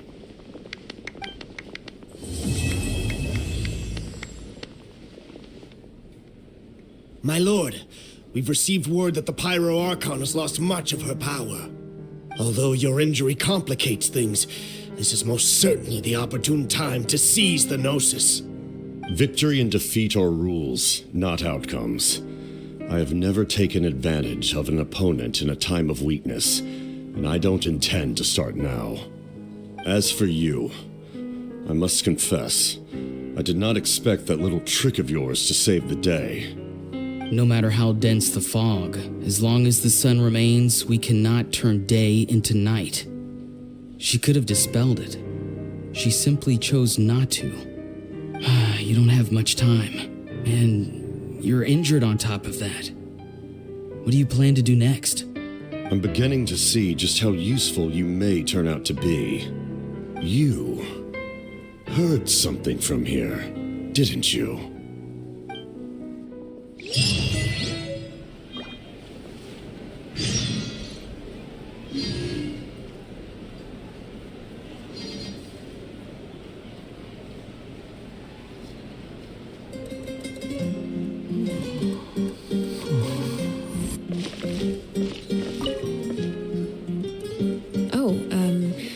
Something else you'd like to ask?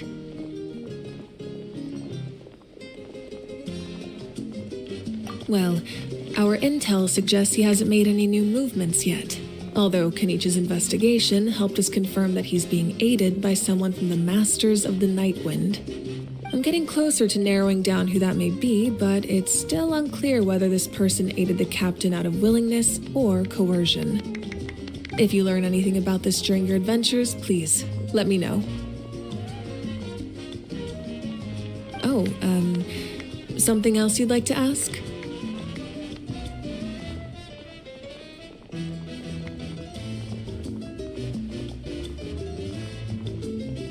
The Abyss is the most formidable enemy in all of Teyvat. In the beginning, it took failure and tragedy to even begin to learn how to fight back. All of the methods you've seen in other nations were developed based on experience and insight passed down over generations. We know them to work, but few of us actually understand why. It's the same for the method we use here in Natlan. Ever since ancient times, elemental energy has been one of our most reliable weapons against the Abyss. As for the principles behind it, I'm afraid you might have to seek answers from someone older than the position of Pyro Archon itself. Oh, something else you'd like to ask?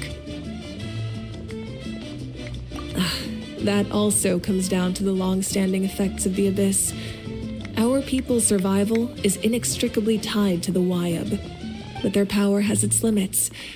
They cannot offer our people the same degree of protection outside our borders. In fact, people who do decide to leave often suffer from memory loss and emotional issues. Everyone in Natlan understands this. That's why our people never leave without a good cause. Even if someone is left with no choice, the chief of their tribe must seek approval with the Wyab to grant them leave. And the Wyab have always been very strict about granting that approval, since extending protection beyond our borders means consuming power reserved for our fight against the Abyss. Still, there's no need to worry. The Wyab extend their protection to all within Natlan, including visitors from afar. Oh, something else you'd like to ask?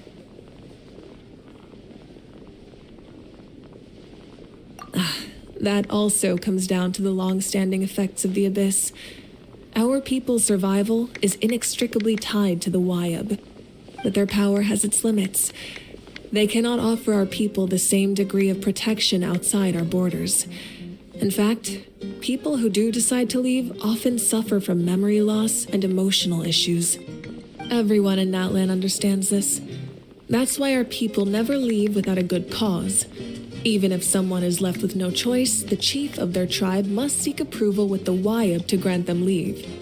And the Wyab have always been very strict about granting that approval, since extending protection beyond our borders means consuming power reserved for our fight against the Abyss.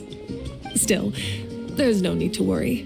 The Wyab extend their protection to all within Natlan, including visitors from afar. Oh, something else you'd like to ask?